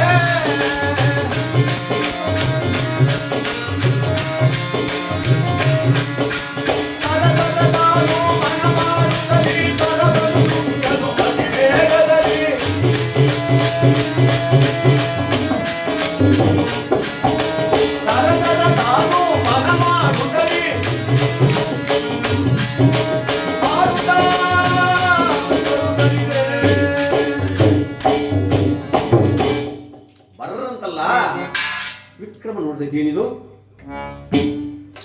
ನನಗೆ ಬುದ್ಧಿ ಭ್ರಮಣೆಯೋ ಪಿತ್ತ ವಿಕಾರವೋ ಅಥವಾ ಕನಸೋ? ಇದು ಕನಸಲ್ಲ, ಅದು ಪಕ್ಷಿಯೇ ಬರ್ತಾ ಇದೆ ಎನ್ನುವಾಗ ಬರ್ರಂತ ಬಂದು ಆ ವೃತ್ತದ ಗೂಟದ ಮೇಲೆ ಕೂತ್ಕೊಂಡು ಆ ಮುತ್ತಿನ ಸರವನ್ನ ಗುಳು ಗುಳು ಗುಳು ಗುಳು. ಇನ್ನೇನು ಆನಬೇಕು, ಅಷ್ಟರೊಳಗೆ ಮತ್ತೆ ಹಾರಿ ಹೋಗಿ ಚಿತ್ರದಲ್ಲಿ ಪಕ್ಷಿ ಆಗೋಯ್ತು. ತರುಣಿ ಮೇಲೆದ್ದು ಕೇಳಿದರೆ ಏನು ಉತ್ತರವನ್ನು ಅರೆಯಲೋ ದೇವಾ. ಆ ಹೆಣ್ಣುಮಗಳು ಮ್ಯಾಲ್ಕೆದ್ದು ನನಗೆ ಸರ ಕೊಡುವುದು, ನಾನೇನಂತ ಉತ್ತರ ಹೇಳಿ? ಒಂದು ವೇಳೆ ಕಂಡಂತ ದೃಶ್ಯವನ್ನು ಹೇಳಿದರೆ ನಂಬುವರೇ? ಅವಳೇ ಏಕೆ ಪ್ರಪಂಚದಲ್ಲಿ ಯಾರು ನಂಬಲ್ಲ? ಶನಿರಾಜ ಶನಿರಾಜ